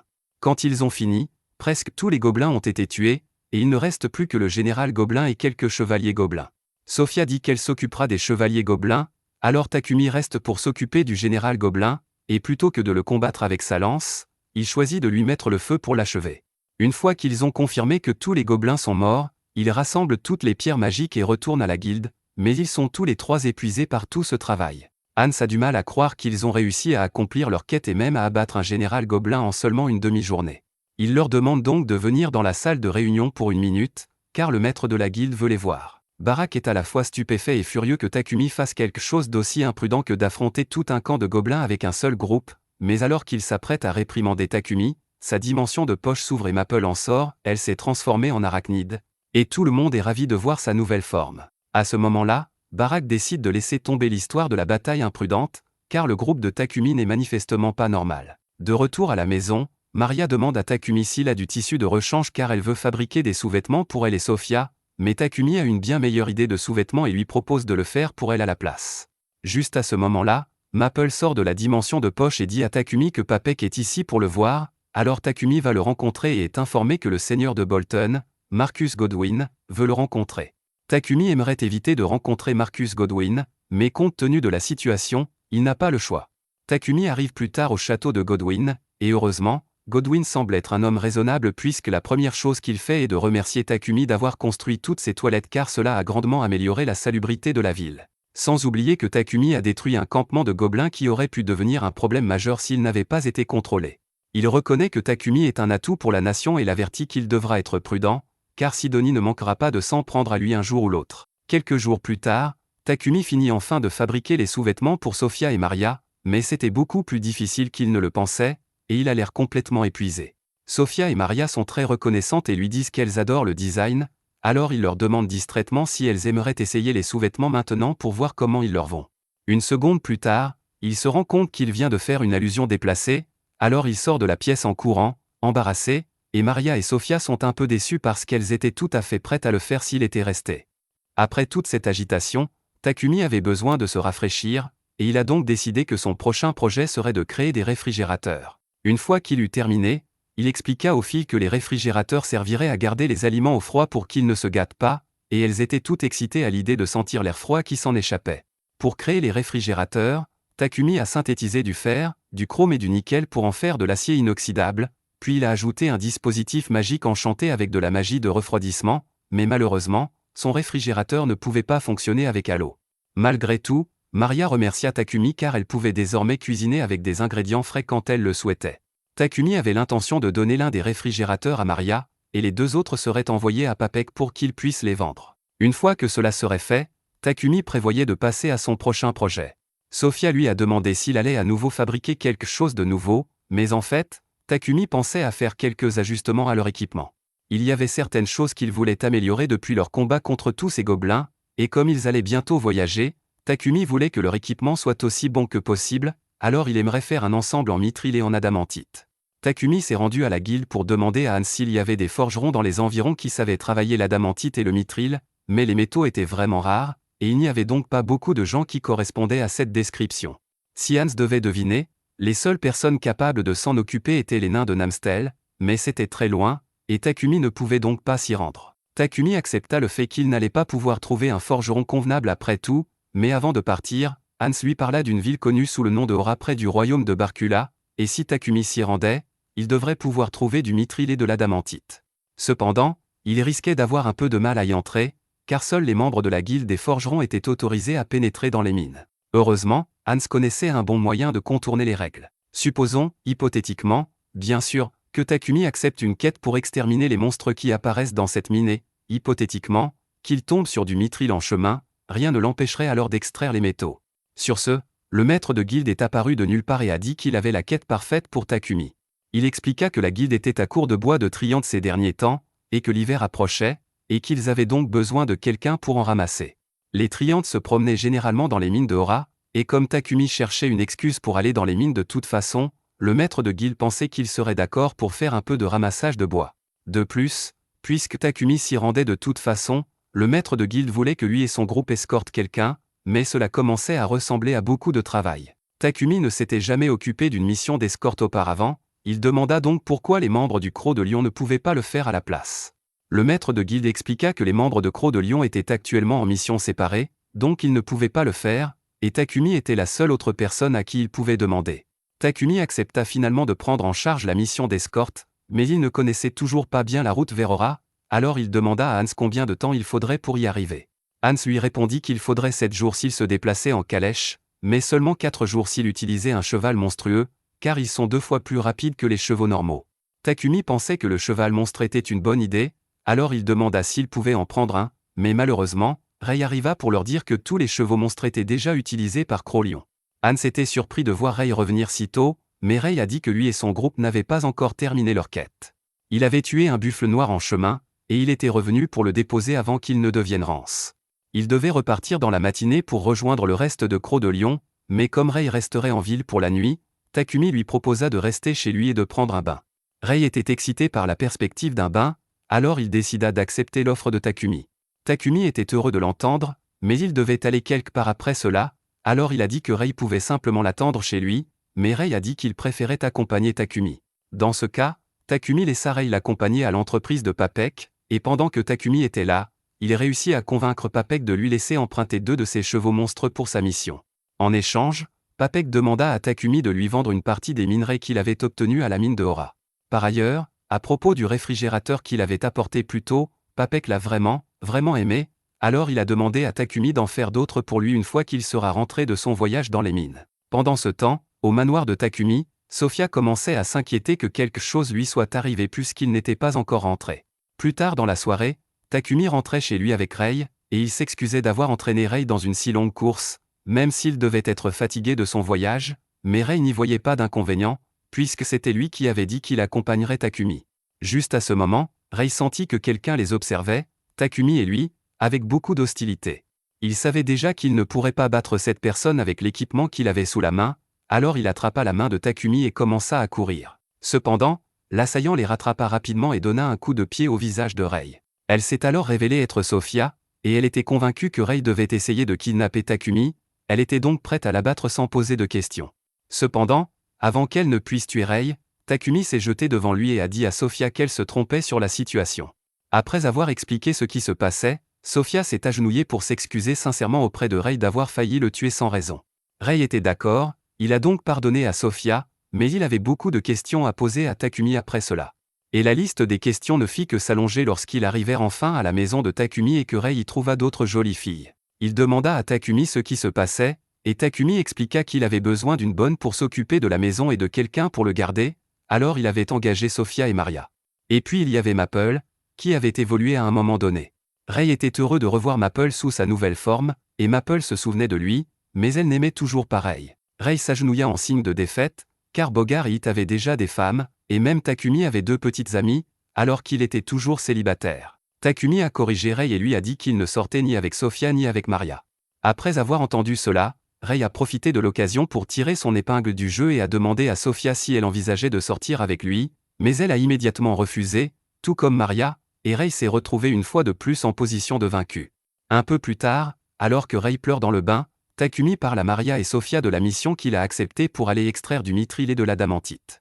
Sofia pense que c'est une bonne idée puisque le bois de Triante est un matériau précieux, et tout le monde est d'accord, alors Takumi dit qu'ils partiront dans 3 jours. Le lendemain matin, Rei part rejoindre le reste de Crocs de Lion, et une fois qu'il est parti, Takumi décide de commencer à travailler sur un nouvel équipement pour la chasse aux Triantes de son groupe. Il se procure une épée en carbure de tungstène drainant la magie, et c'est déjà une excellente arme, mais elle est trop grosse pour être utilisée telle qu'elle, c'est pourquoi Takumi prévoit de la démanteler. Il essaie d'utiliser sa compétence en alchimie, mais l'épée semble lui résister, ce qui lui demande beaucoup plus d'efforts que d'habitude. Mais finalement, Takumi parvient à briser le métal et à en faire 2 lames distinctes. Les lames drainent le mana de tout adversaire qu'elles tranchent, et Takumi est satisfait du résultat, bien qu'il soit totalement vidé. 3 jours plus tard, Takumi et les autres rencontrent Papek pour récupérer le chariot qu'il a promis de leur donner, et l'homme que le maître de la guilde leur a demandé d'escorter attend déjà à l'intérieur. Takumi va donc lui parler, et l'homme se présente sous le nom de Gambo. Le groupe se met en route, mais en chemin, ils doivent s'arrêter dans un champ pour que Takumi et les autres puissent chasser leurs triantes. Alors qu'ils pénètrent dans la forêt, Sofia aperçoit un triante qui tente de se fondre dans les autres arbres à proximité, elle le signale à Takumi, qui s'élance pour l'éliminer. Le triante tente d'attaquer Takumi, mais Sofia et Maria le protègent, et il peut facilement l'abattre. Cependant, il ne s'agissait que d'un seul triante, et il leur reste encore une forêt entière à abattre. Cela prendrait trop de temps de tuer chaque triante individuellement, alors Sofia suggère qu'ils utilisent la magie, et cela semble fonctionner très bien. Cependant, ils sont bientôt confrontés à un ancien triante, et peu importe la quantité de magie qu'ils utilisent pour l'attaquer, il continue de se régénérer. La seule façon de l'achever est de couper son corps principal en une seule fois, alors Sofia dit à Takumi d'enduire son épée de feu et d'attaquer pendant qu'elle et Maria le couvrent. Ensemble, ils parviennent enfin à abattre le chef triante et à le récolter pour leur chasse aux triantes, ce qui leur permet de poursuivre leur voyage vers Aura. À leur arrivée à Aura, elles se rendent à la guilde des aventuriers locales, où Gambo leur indique une quête qui consiste à exterminer les monstres taupes dans les mines. Ces taupes se nourrissent de minerais, elles sont donc considérées comme une menace sérieuse, et s'ils acceptent cette mission, ils seront autorisés à entrer dans les mines. Un peu plus tard, le groupe se rend dans les mines, et ils ont beaucoup de chance car ils ne tardent pas à trouver du minerai de mithril et d'adamantite. Cependant, les minerais attirent des taupes monstrueuses du sol, et ils doivent donc être prêts à se battre. Avant que la taupe ne fasse surface, Takumi réfléchit un instant et trouve une idée géniale. Dès que la taupe apparaît, il l'aveugle avec de la magie lumineuse, et elle s'effondre, ce qui permet de l'achever facilement. La méthode de Takumi permet d'éliminer facilement les taupes, mais Sofia et Maria sont un peu déçues car cela signifie qu'elles n'auront pas l'occasion de se battre. Comme le voyage dans les mines a été un succès, ils retournent tous à Bolton quelques jours plus tard. Takumi se rend à l'atelier de Gambo pour apprendre à travailler le mithril et l'adamantite. Gambo lui explique comment extraire le métal du minerai, et après beaucoup d'efforts, Takumi parvient à créer du mithril et de l'adamantite, qu'il commence à utiliser pour fabriquer toutes sortes d'objets imprégnés de magie. Une fois qu'il a terminé son nouvel équipement, il le donne à Maria et Sofia pour qu'elles le testent. Les filles sont stupéfaites de voir à quel point leur armure est légère et résistante, et même imprégnée de magie. Takumi explique qu'il a imprégné leur équipement de magie correspondant à leur élément préféré. Quant à son armure, il l'a imprégnée de quelque chose appelé Thunderclap, qui est en fait une amélioration de l'agilité, ce qui permet à Takumi de se déplacer à une vitesse folle. Cependant, à la seconde où Takumi essaie de faire quelque chose de cool en montrant sa rapidité, l'univers refuse de le laisser faire, et il finit par s'écraser la tête la première contre un mur. Takumi leur montre les nouvelles armes qu'il a fabriquées ainsi que les enchantements qu'il y a placés. Sofia et Maria adorent leur nouvelle lance, mais Sofia a une requête à faire. Elle serait prête à sacrifier sa vie pour protéger Takumi, alors elle lui demande de lui fabriquer un bouclier pour qu'elle puisse le protéger plus efficacement. Takumi pense que c'est une bonne idée, mais il rappelle à Sofia qu'elle doit accorder autant d'importance à sa propre vie qu'à la sienne. Nolan a observé Takumi pendant tout ce temps, et elle est heureuse des progrès qu'il fait, car il aura certainement besoin de toute la force possible pour affronter les batailles à venir. Un an dans le futur, là où les autres héros ont été convoqués, nous voyons Akira et Yamato. Une fois leur entraînement terminé, ils sont envoyés en mission par le roi de Samandara, et je ne vais pas mentir, il a l'air plutôt maléfique maintenant. De retour à l'époque de Takumi, il vient de finir de travailler sur le bouclier demandé par Sofia. Bien que Sofia soit celle qui l'a demandé, elle se sent mal après avoir vu à quel point cela épuise Takumi, et elle aimerait qu'il ait un assistant qui puisse l'aider dans sa production. Pendant ce temps, dans la capitale royale, le seigneur reçoit une lettre de Sidonie. Il semble qu'ils aient entendu parler des toilettes de Takumi et de la magie de purification qu'elles utilisent. Bien qu'ils ne sachent pas encore qui est Takumi, ils ont l'intention de prendre des mesures contre lui. L'action scénarisée implique l'envoi par l'église d'un messager pour rencontrer le roi de Barkula. Après avoir appris l'existence des toilettes de magie de purification utilisées à Barkula, l'église de la lumière divine a dénoncé, c'est-à-dire lancé un appel au pape de Sidonie. Ils ont ainsi obtenu du pape qu'il déclare que la magie de purification est un don de leur dieu et qu'ils veulent être les seuls à pouvoir l'utiliser. Ils exigent donc du roi de Barkula qu'il leur remette le brevet du cercle magique de purification et qu'il leur dise qui est à l'origine de la création de ces appareils de purification. Le roi écoute les demandes de l'église, mais comme il s'agit de demandes stupides, il choisit de les ignorer. Le messager de l'église est choqué que le roi ose aller à l'encontre de l'église, il menace donc d'ordonner à tous les prêtres de l'église de Barkula de retourner immédiatement en Sidonie. Cependant, le roi n'est pas effrayé par cette menace et, en fait, l'encourage à le faire. Takumi finit par apprendre la décision du roi, et il est heureux que le roi ne l'ait pas vendu, mais il est aussi un peu inquiet que le roi rejette si durement l'église de la lumière divine. L'église de Sidonia est vouée à se retourner contre le royaume de Barkula, et Takumi détesterait qu'un conflit d'une telle ampleur se déclenche à cause de lui, mais Papek lui dit qu'il n'y a pas lieu de s'inquiéter. Après tout, l'église de la lumière divine n'est pas la seule religion qui existe dans ce monde. Il y a l'église de la lumière divine et l'église de la création, mais même si l'influence de l'église de la lumière divine est très étendue, il y a encore beaucoup d'adeptes de l'église de la création dans ce pays, donc l'église de la lumière divine ne manquera pas à l'appel. De plus, les prêtres de l'église de la création administrent de la magie de guérison à tous ceux qui en ont besoin, alors que l'église de la lumière divine demande des honoraires élevés pour toute magie sacrée.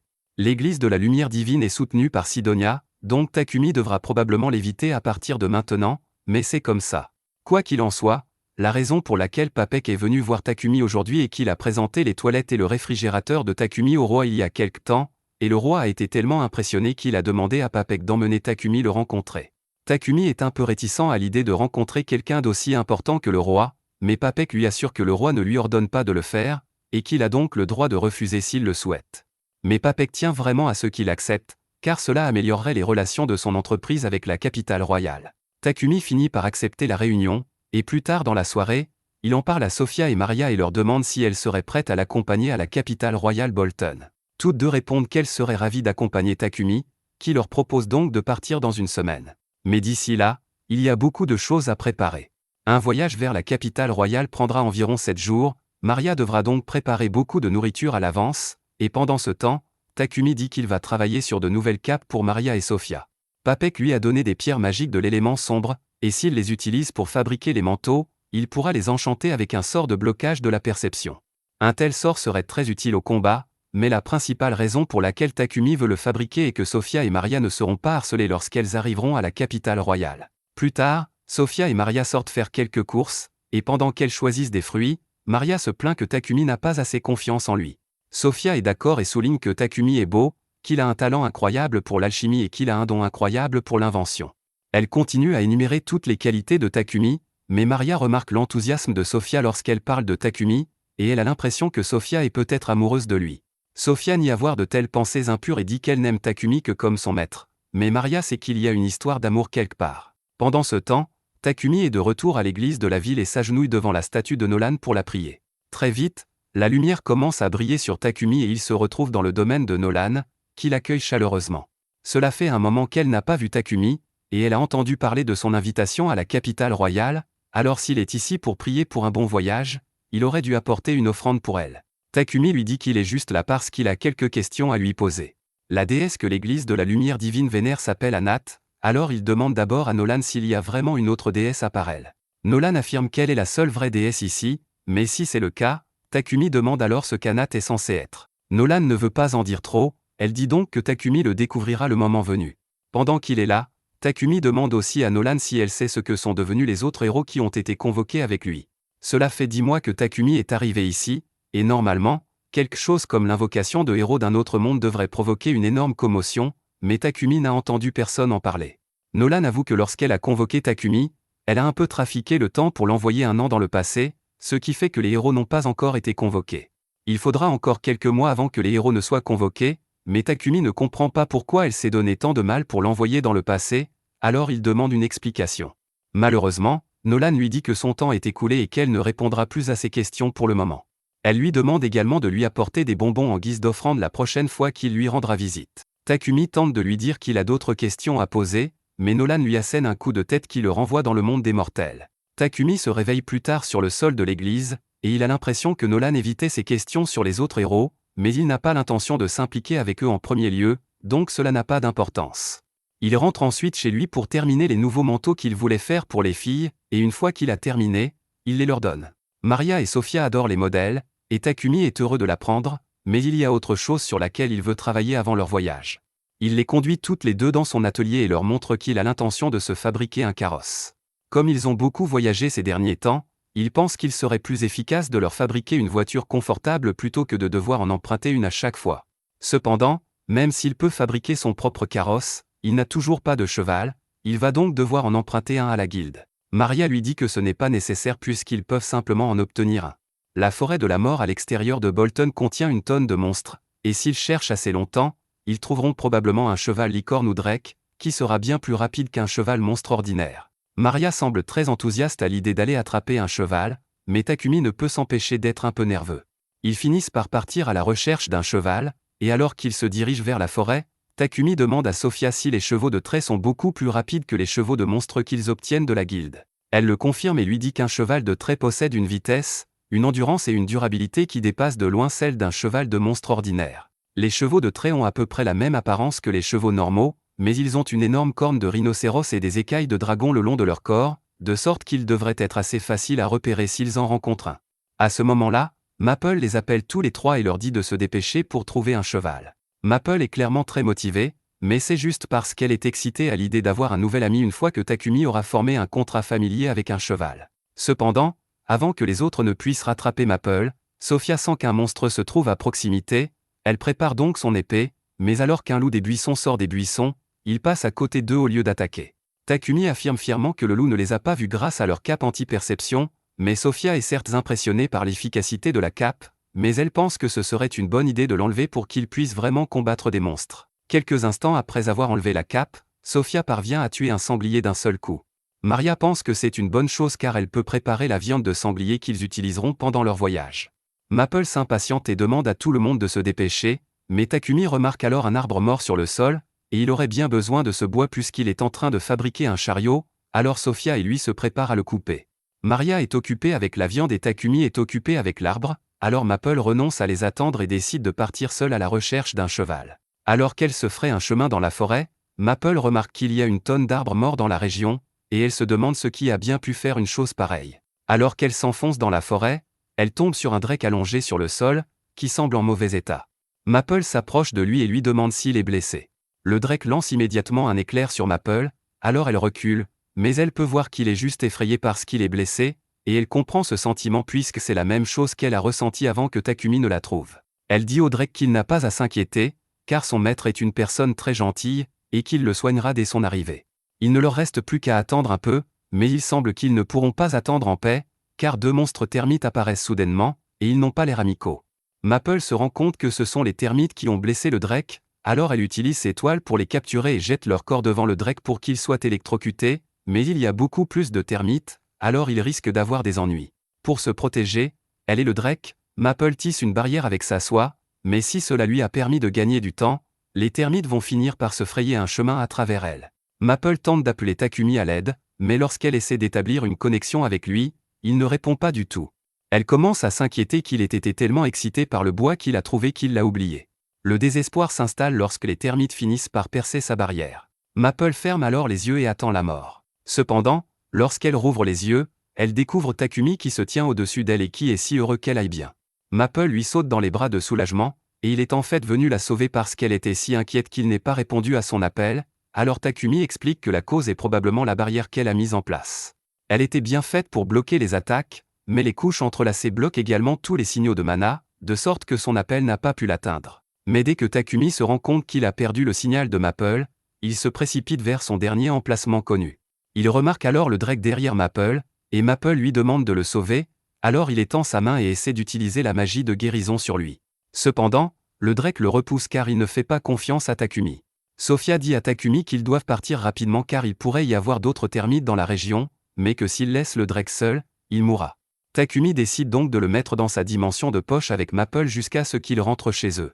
Sophia l'avertit qu'il ne peut pas mettre une bête d'un tel niveau dans sa dimension de poche sans avoir conclu un contrat au préalable, car cela mettra son corps à rude épreuve, mais Takumi pense qu'il s'en sortira. En fait, Takumi ne s'en sort pas.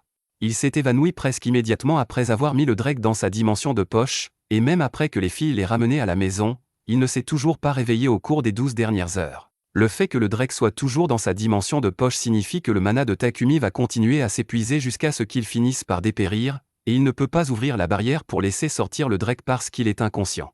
Sophia contacte donc Maple et lui demande d'ouvrir la dimension de poche de l'intérieur. Maple dit qu'elle peut le faire, mais que le Drake sera effrayé s'il apparaît soudainement en territoire inconnu, alors elle dit qu'elle installera une tente dans le jardin pour le calmer. Une fois le Drake sorti de la dimension de poche, Takumi devrait pouvoir se rétablir. En attendant, Maria part acheter du matériel médical pour le soigner et demande à Sophia de rester auprès de Takumi pour qu'il ait quelqu'un à ses côtés lorsqu'il se réveillera. Plus tard dans la nuit, Takumi se réveille enfin de son coma et se rend à l'extérieur pour voir le Drake. Maple a parlé au Drake de Takumi pendant qu'ils attendaient qu'il se rétablisse, et après s'être présenté, Takumi lui demande s'il serait prêt à former un contrat avec lui. Le Drake fait confiance à Maple, et comme Maple se porte garant de Takumi, il accepte le contrat.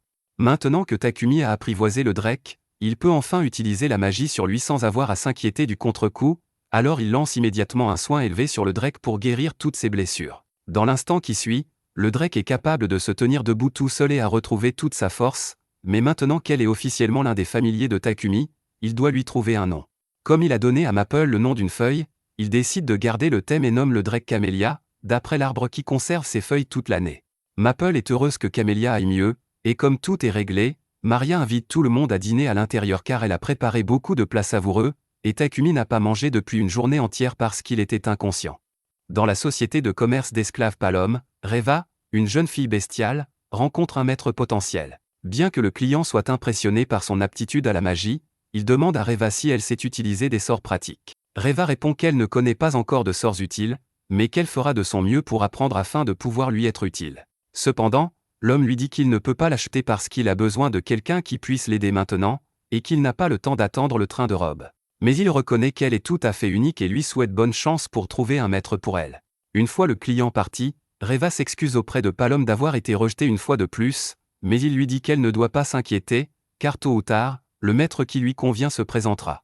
Reva essaie de garder espoir, mais cela fait plusieurs années qu'elle est arrivée ici, et elle n'a toujours pas réussi à trouver quelqu'un pour être son maître. Elle repense à son ancienne vie avec son jeune frère et à la façon dont elle a été forcée de se vendre comme esclave pour gagner de l'argent et s'occuper de sa famille, mais malgré tout cela, elle n'a pas encore réussi à faire une seule odeur. Chez Takumi, il travaille toujours aussi dur pour terminer sa voiture, ce qui commence à inquiéter Maria.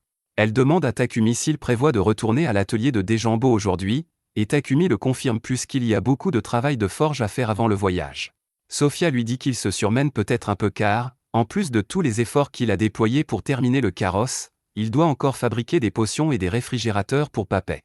Sans compter que Takumi n'a pas pris une seule pause ces derniers jours, alors à ce rythme, elle craint qu'il ne se tue à la tâche. Takumi apprécie qu'elles s'inquiètent toutes les deux de son bien-être, mais il leur assure qu'il va bien, et il part comme prévu. Son premier arrêt de la journée est la guilde, mais alors qu'il entre, il entend un homme qui essaie désespérément de faire croire au maître de la guilde qu'il a vu quelque chose d'horrible. Takumi s'approche de la réception et demande à Hans pourquoi tout ce remue-ménage. Hans explique que plusieurs personnes ont signalé avoir vu une étrange créature à l'extérieur. Takumi demande de quel genre de créature il s'agit, mais personne ne sait à quoi elle ressemble, bien que Hans ait dessiné un croquis en se basant sur ce que le témoin lui a dit. Même avec le croquis, on ne sait toujours pas ce qu'est la créature, mais Hans n'est pas trop inquiet car il n'y a pas encore eu de dégâts signalés. Quoi qu'il en soit, il demande à Takumi ce qui l'amène à la guilde aujourd'hui, et Takumi explique qu'il veut enregistrer un nouvel animal de compagnie qu'il vient d'obtenir. Hans est impressionné que Takumi ait réussi à apprivoiser un autre animal de compagnie, et compte tenu de ce que Takumi a fait jusqu'à présent, il s'attendait déjà à ce que ce soit un peu étrange, mais il est absolument horrifié lorsque Takumi sort Camilla de sa dimension de poche. Il jette alors un coup d'œil à son croquis et réalise que Camilla est le monstre dont tout le monde a eu si peur. Maintenant qu'ils savent que Takumi est à l'origine de toute cette panique, le maître de la guilde le convoque à une réunion pour le réprimander jusqu'à ce qu'il demande grâce. Pendant ce temps, Sophia est en ville car elle revient d'une réunion avec Mulan. Elle était là pour demander si Mulan avait des esclaves ayant des capacités magiques qui pourraient aider Takumi dans son travail, mais malheureusement, elle n'avait personne qui correspondait à cette description. Mulan a suggéré à Sophia de jeter un coup d'œil à d'autres sociétés de commerce d'esclaves pour voir si elles avaient des esclaves correspondant à ce qu'elle recherchait. Alors qu'elle rentre chez elle, elle rencontre Maria, qui est partie acheter des ingrédients pour préparer le déjeuner. Elle a remarqué à quel point Takumi se sentait épuisé ces derniers temps, alors elle veut vraiment l'aider à se sentir mieux en cuisinant. Mais lorsqu'elle et Sophia se rendent à l'atelier de Dejambo pour prendre des nouvelles de Takumi, elles le trouvent assommé dans un tas de bois.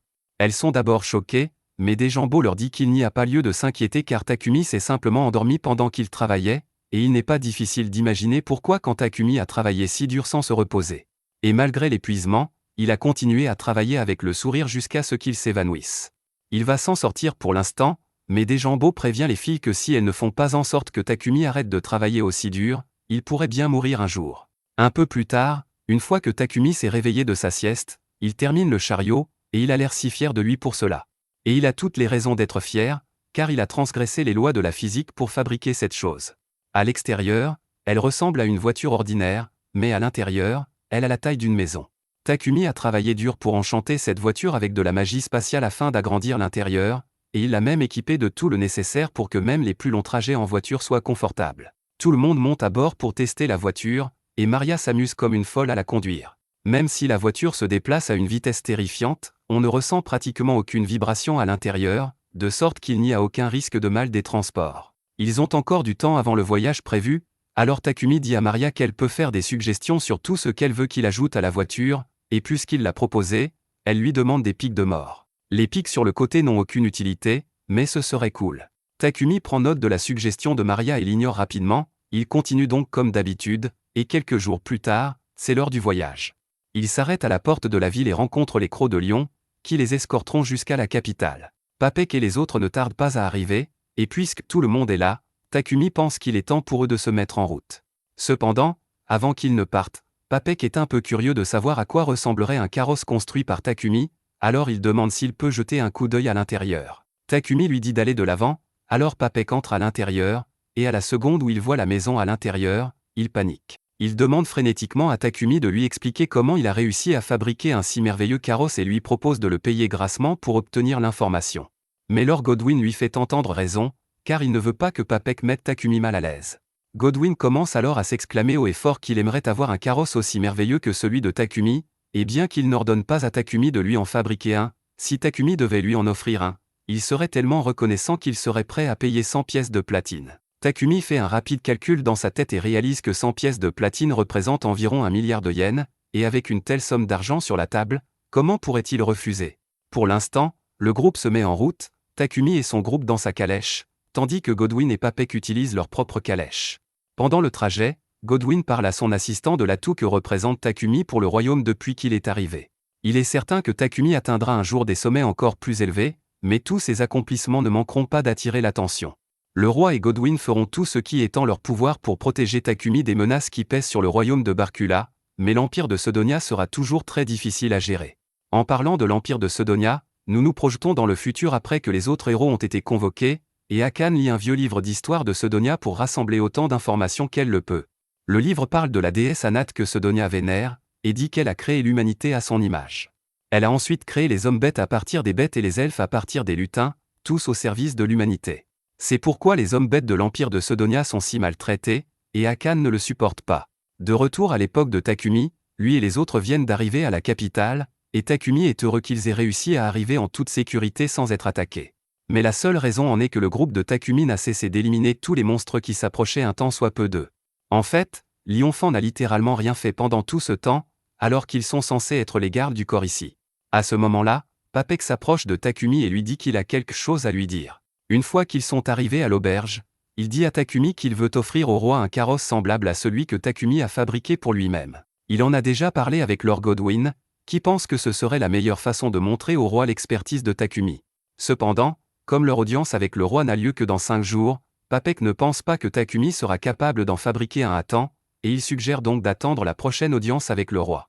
Cependant, Takumi dit étonnamment qu'il peut le faire dans les 5 jours. S'il le fait après être rentré chez lui, il devra transporter le carrosse jusqu'à la capitale, ce qui représente beaucoup trop de travail, alors il pense qu'il vaut mieux le faire pendant qu'il est déjà ici. Il ne devrait pas être trop difficile de trouver les matériaux nécessaires dans la capitale, mais le principal problème est que Takumi a besoin d'un endroit pour commencer à construire, et il n'a pas d'atelier dans la capitale. Heureusement, Papek dit qu'il connaît l'endroit idéal pour que Takumi puisse faire tout son travail, l'entreprise Palom. Takumi rencontre ensuite Maria et Sofia pour leur faire part de la proposition de Papek de le faire travailler à l'entreprise Palom. Sofia connaît un peu la société Palom et dit à Takumi que c'est l'une des sociétés de commerce d'esclaves les plus fiables de la capitale, du moins d'après ce que Mulan lui a dit.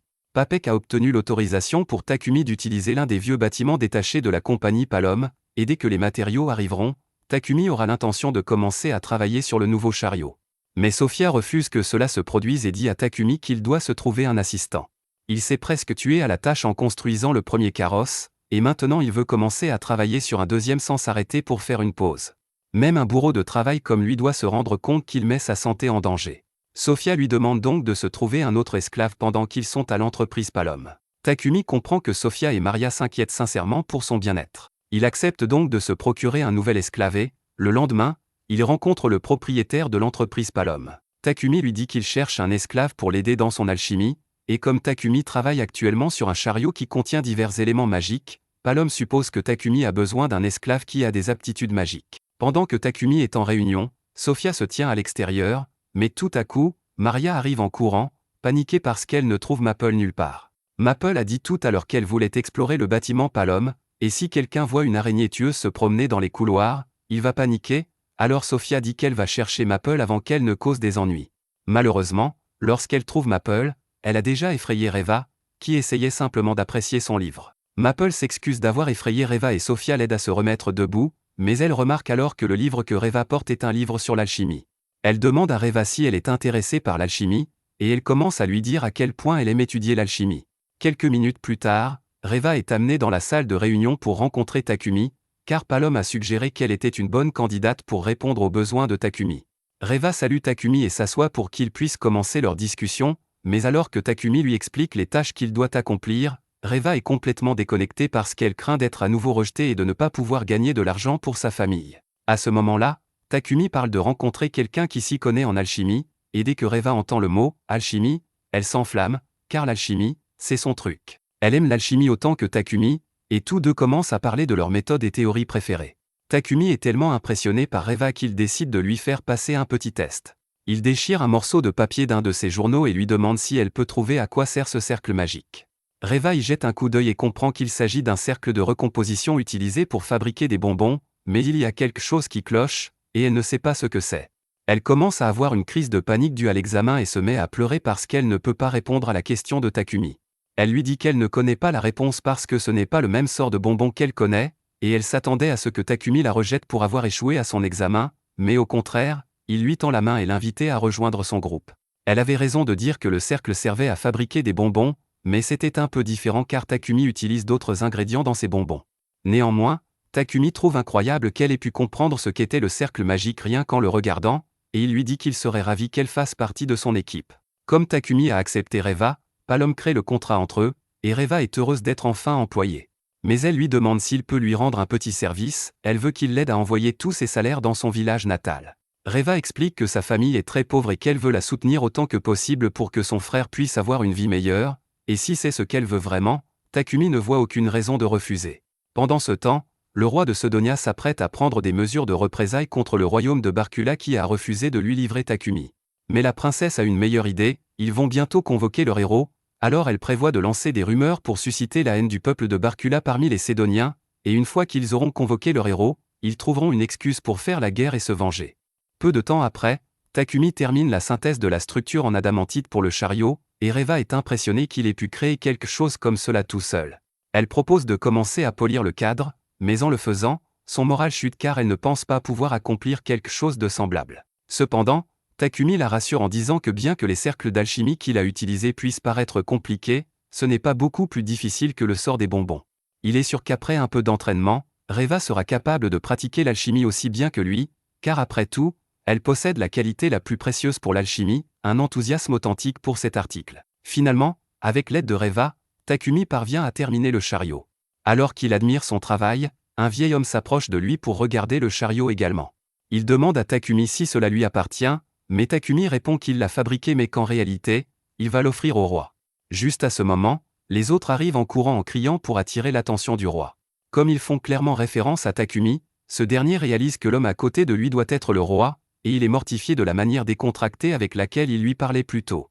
Le roi lui dit de ne pas s'inquiéter des formalités, car il s'agit d'une rencontre informelle, et la raison pour laquelle il a choisi cette approche est qu'il trouve les réunions formelles ennuyeuses. Il voulait également rencontrer le célèbre alchimiste Takumi dès que possible pour le remercier en personne, mais Takumi est surpris d'entendre que le roi souhaite le remercier. Il ne sait pas ce qu'il a pu faire pour mériter la gratitude du roi, mais ce dernier lui rappelle qu'il a inventé les toilettes qui ont résolu le problème d'égout du royaume, donc en tant que roi, il est de son devoir de lui exprimer sa gratitude. Normalement, un grand banquet serait organisé en l'honneur de Takumi, et toutes sortes de récompenses et de titres lui seraient attribués, mais cela attirerait trop d'attention indésirable sur lui. Le roi sait que Takumi souhaite rester anonyme pour éviter d'être ciblé par Sedonia. Le roi semble être un homme vraiment bien, et Takumi est reconnaissant qu'il soit si compréhensif. Le roi finit par donner une récompense à Takumi pour son invention des toilettes, et ensuite, le groupe entame son voyage de retour. En partant, le roi les observe depuis sa fenêtre et ordonne à ses serviteurs de s'assurer que personne ne sache que Takumi est venu ici aujourd'hui. Simon accepte de dire à tout le monde dans le château de garder le silence sur Takumi, mais une fois qu'ils commenceront à exporter les produits de Takumi en dehors de Barkula, l'influence de Takumi se répandra si largement qu'il sera impossible d'empêcher Sedonia d'agir contre lui. De retour à Bolton, Takumi s'assoit avec tous ses esclaves pour discuter de leur salaire, mais à sa grande surprise, Maria et Sofia disent qu'elles ne veulent pas être payées. Maria déclare qu'il lui donne déjà suffisamment de nourriture, donc elle est satisfaite de l'allocation qu'il lui fournit déjà, et Sofia n'a pas vraiment d'utilité pour son salaire de toute façon, donc elle ne voit pas la nécessité d'être payée. Reva trouve étrange que Takumi doive argumenter pour convaincre ces deux-là d'accepter leur salaire, mais elle profite simplement du spectacle à ce stade. Takumi essaie d'expliquer à Sofia que même si elle n'a pas besoin d'argent maintenant, c'est toujours une bonne idée d'en économiser pour l'avenir, mais Sofia a déjà pris sa décision. Elle est une elfe, donc elle est destinée à vivre plus longtemps que Takumi, mais même après la mort de Takumi, elle prévoit de passer le reste de sa vie à veiller sur sa tombe. Maria ne vivra pas aussi longtemps, mais elle ferait volontiers la même chose. Le sentiment est touchant, mais Takumi aimerait vraiment que ces deux-là puissent envisager un avenir pour elles-mêmes qui ne consiste pas à rester assises près de sa tombe pour l'éternité. Pendant ce temps, dans l'empire de Sedonia, l'un des espions de la princesse a réussi à mettre la main sur l'un des dispositifs de purification de Takumi, et elle est dégoûtée que quelqu'un ose reproduire une magie sacrée au lieu de les payer. Elle refuse de laisser faire cela, et elle sait que ces dispositifs de purification proviennent de la ville de Bolton, donc elle prévoit d'envoyer une petite unité pour détruire ceux qui produisent ces dispositifs. De retour chez Takumi, lui et Reva sont dans son atelier lorsque Reva lui demande soudainement si elle peut s'inscrire à la guilde des aventuriers. Takumi est surpris par sa demande, mais Reva dit qu'elle veut aider Takumi en tant qu'aventurière également, tout comme Maria et Sofia. De plus, être une aventurière l'aiderait à améliorer ses stats, et améliorer ses stats lui permettrait de réaliser des alchimies plus complexes. Lorsqu'elle le formule ainsi, Takumi comprend pourquoi elle veut devenir une aventurière, donc il accepte de la laisser s'inscrire. Tous deux se rendent à la guilde, et Reva reçoit une carte de guilde pour rejoindre le groupe de Takumi, mais en parlant du groupe de Takumi, Hans lui dit de se dépêcher de trouver un nom. À l'exception de Reva, tout le monde dans le groupe de Takumi est déjà de rang D, et avec leur performance, ils font facilement partie des meilleurs groupes de la guilde, donc ils ne peuvent pas rester sans nom éternellement. Takumi ne pense pas que ce soit un si gros problème de laisser son groupe sans nom, car il n'a jamais voulu être un aventurier dès le départ. De plus, son équipe n'a personne pour combattre en première ligne. Takumi pourrait probablement le faire avec un peu plus d'entraînement, mais il n'est pas vraiment intéressé par le fait de devenir plus fort. C'est alors que Barak apparaît de nulle part et dit qu'il est prêt à entraîner Takumi jusqu'à ce qu'il devienne le meilleur combattant de première ligne, et il choisit commodément d'ignorer Takumi lorsque ce dernier dit qu'il n'est pas intéressé par un entraînement. Barak commence à projeter Takumi partout sur le terrain d'entraînement tout en exigeant qu'il trouve un nom pour son groupe. Mais entre la peur et la douleur constante, le seul nom auquel Takumi peut penser est lié aux toilettes, donc Barak continue de le projeter jusqu'à ce qu'il trouve quelque chose de mieux.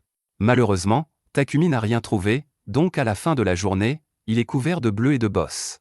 Maria commence à le soigner, donc Takumi lui demande si elle a une idée pour un nom de groupe, mais elle est encore pire que lui pour trouver des noms, donc elle ne sera pas d'une grande aide. Takumi essaie de demander à Sophia si elle peut penser à un bon nom de groupe, mais son esprit est un peu préoccupé par la colère aveugle qui monte en elle. Elle ne peut pas croire que Barak ose blesser son maître de cette manière, et elle se lève pour se rendre à la guilde immédiatement, prête à en découdre. Cependant, Takumi l'arrête et dit que Barak l'entraînait simplement, et même si cela a fait mal, les stats de combat de Takumi ont bien augmenté grâce à cela, donc il n'y a pas de raison d'être en colère contre Barak. 10 mois se sont écoulés depuis que Takumi a été invoqué, et les autres héros sont actuellement occupés par leur entraînement. La prouesse au combat de Yamato s'améliore régulièrement, à tel point qu'il surpasse maintenant le chevalier chargé de son entraînement. Cependant, Akira reste à l'écart et se moque de Yamato, car il pense que le style de combat agressif de Yamato ne fonctionnerait jamais dans un vrai combat. Akane rappelle à Akira que son style de combat est tout aussi agressif que celui de Yamato, mais Akira dit qu'il est le personnage principal, donc il est naturellement un meilleur épéiste. Quoi qu'il en soit, il demande à Akane si elle veut revenir dans sa chambre avec lui pour un autre type d'entraînement, mais Akane l'ignore et se tourne pour retourner dans sa chambre. Depuis leur arrivée, Yamato et Akira semblent avoir changé en mal, et elle ne sait pas pourquoi. Elle a essayé de découvrir autant que possible sur Sedonia et sa déesse Anat pour comprendre ce qui se passe, mais jusqu'à présent, tout ce qu'elle a trouvé est la doctrine de l'Église de la lumière divine. Leur doctrine prêche la suprématie absolue des humains et traite tous les demi-humains comme des esclaves, mais d'un autre côté, elle a réussi à en apprendre un peu sur l'Église de la création, qui vénère Nolan et traite tous les humains et demi-humains de manière égale. Cependant, Sedonia est dominée par l'Église de la lumière divine, et s'ils l'ont invoquée, elle et les autres, en tant que héros pour apporter la paix mondiale, cela fait frémir de penser à ce que la famille royale ici a l'intention de leur faire faire. Revenons à Takumi, il donne à Reva une bague et un bâton puisqu'elle veut aider dans leurs aventures. La bague l'aidera à activer la magie, et comme Reva lui a dit qu'elle savait utiliser son bâton, Takumi en a fabriqué un en bois de Trint et un alliage de mithril. Reva est très reconnaissante que Takumi ait fabriqué des armes aussi merveilleuses pour elle, mais Maple commence à être jalouse car Takumi ne lui fabrique jamais d'armes. Cependant, Takumi lui a fabriqué une arme cette fois, et il a fait appel à Reva pour l'aider, donc Maple est reconnaissante envers eux deux. Le lendemain, Takumi s'entraîne à nouveau avec Barak, et il essaie de trouver un nom pour son groupe afin de pouvoir arrêter l'entraînement, mais le meilleur qu'il ait trouvé est Griffe de chat, ce qui est juste un plagiat de Griffe du lion, donc Barak le met en prise abdominale. Maria essaie d'aider en suggérant un nom, mais il est si mauvais que Barak le rejette et projette Takumi au sol. Takumi commence à craindre que Sophia n'attaque Barak s'il continue à le projeter ainsi, mais après avoir vu l'entraînement elle-même, Sophia réalise que Takumi est vraiment faible en combat au corps à corps, donc elle pense maintenant que l'entraînement est nécessaire. Après plusieurs heures à être projeté, Takumi obtient enfin une pause, mais juste au moment où il commence à se détendre, Hans lui demande s'il aimerait accepter une mission d'escorte. Takumi hésite à accepter les missions d'escorte car elles sont généralement très longues, mais Barak lui dit qu'avec son chariot et Camélia, cela ne lui prendrait que 4 jours pour aller et revenir. De plus, la demande vient de l'entreprise de Papek, donc il lui rendrait service en acceptant. Takumi demande si le Griffe du lion peut le faire à la place, car il s'occupe généralement des quêtes d'escorte de Papek, mais malheureusement, Griffe du lion est actuellement en mission séparée, donc ils ne peuvent pas le faire. Takumi ne veut toujours pas accepter la quête, mais tout le monde semble penser que ce sera une bonne idée, donc il est obligé d'accepter. Ils commencent leur voyage vers la ville de Kilgus, et l'homme qu'ils escortent dit qu'il se sent beaucoup plus en sécurité en sachant que Takumi et son groupe le protègent. Il prévoit de vendre quelques produits de première nécessité ainsi que les dispositifs de purification, mais pendant qu'il est là, Papek lui a également demandé d'acheter du lait. Takumi est choqué d'apprendre que le lait existe dans ce monde car il n'en a jamais vu, mais il n'est généralement pas vendu à Bolton. Kilgus a également d'autres produits laitiers comme le fromage, donc Takumi commence à s'enthousiasmer pour ce voyage après tout. Une fois arrivé à la ville de Kilgus, Takumi fait goûter à tous un ragoût à la crème pour la première fois. En prenant leur première bouchée, ils trouvent tous que c'est vraiment savoureux et unique, car ils n'ont jamais goûté quelque chose de semblable auparavant, mais Takumi pense qu'il pourrait améliorer cette recette un peu, donc il dit qu'il devrait acheter beaucoup de fromage et de lait avant de rentrer chez eux. Heureusement, les marchés de cette ville restent ouverts la nuit, donc Takumi peut acheter autant qu'il veut maintenant. Cette nuit-là, ils sortent tous pour acheter les produits laitiers, et ensuite, ils s'assoient ensemble pour les goûter. Pouvoir avoir du lait et du fromage à nouveau fait penser Takumi à son ancienne vie au Japon, mais il ne la regrette pas du tout, car sa vie dans ce monde est bien plus épanouissante qu'elle ne l'a jamais été sur Terre. Sophia remarque que Takumi est plongé dans ses pensées, donc elle lui demande si quelque chose s'est passé, et il lui demande si elle pense parfois à retourner dans sa ville natale. Sophia dit qu'elle préfère trop sa vie actuelle pour continuer à ressasser le passé. Elle a passé 50 ans de sa vie piégée par la malédiction qui lui avait été imposée, mais après avoir formé un contrat avec Takumi, elle a pu vivre une nouvelle vie, donc tout ce qui l'intéresse maintenant, c'est d'avancer avec Takumi et les autres. Tout le monde est d'accord avec le sentiment de Sophia, et Takumi comprend ce qu'il ressente, car depuis qu'il est arrivé dans ce monde, il a l'impression qu'on lui a donné des ailes pour vivre sa vie comme il l'entend. Maintenant qu'il y pense, ces ailes métaphoriques sont toutes grâce à Nolan, donc il a finalement décidé d'un nom pour son groupe, les ailes de Nolan. Après avoir terminé la mission d'escorte, Takumi et les autres retournent à Bolton, mais en arrivant à son manoir, il réalise que quelque chose ne va pas. La pièce entière est remplie de poisons paralysants, et avant même qu'il ne réalise ce qui se passe, les filles ont toutes été empoisonnées et capturées par 2 hommes masqués. L'un d'eux s'approche de Takumi et tente de le poignarder à mort, mais à la dernière seconde, le couteau est dévié par une toile, donc Takumi saisit l'opportunité de contre-attaquer et assomme le premier homme. Le deuxième homme essaie alors d'attaquer Takumi, mais il parvient facilement à le renverser et à le neutraliser. Maintenant que les menaces sont neutralisées, Takumi remercie Maple pour son aide, car elle l'a vraiment sauvé là-bas. Il utilise ensuite un sort de guérison pour éliminer le poison afin que les filles puissent bouger à nouveau, et Sophia commence à s'excuser abondamment pour ne pas avoir pu le protéger. Takumi lui dit que ce n'est pas de sa faute si elle ne pouvait pas bouger, car seulement lui et Maple ont des compétences de résistance à la paralysie. En parlant de Maple, elle demande à Takumi ce qu'il veut faire des autres intrus qu'elle a trouvés. Elle a trouvé ces hommes rôdant autour de la maison, donc elle les a vaincus et les a ligotés dans ses toiles, mais à en juger par leur apparence, il s'agissait d'une tentative d'assassinat planifiée. Takumi envoie Sophia chercher Barak à la guilde, et après son arrivée, il fait emmener les assassins, mais il dit à Takumi qu'il devrait probablement signaler cela au seigneur de Bolton, car il semble que ce Donia l'ait finalement trouvé.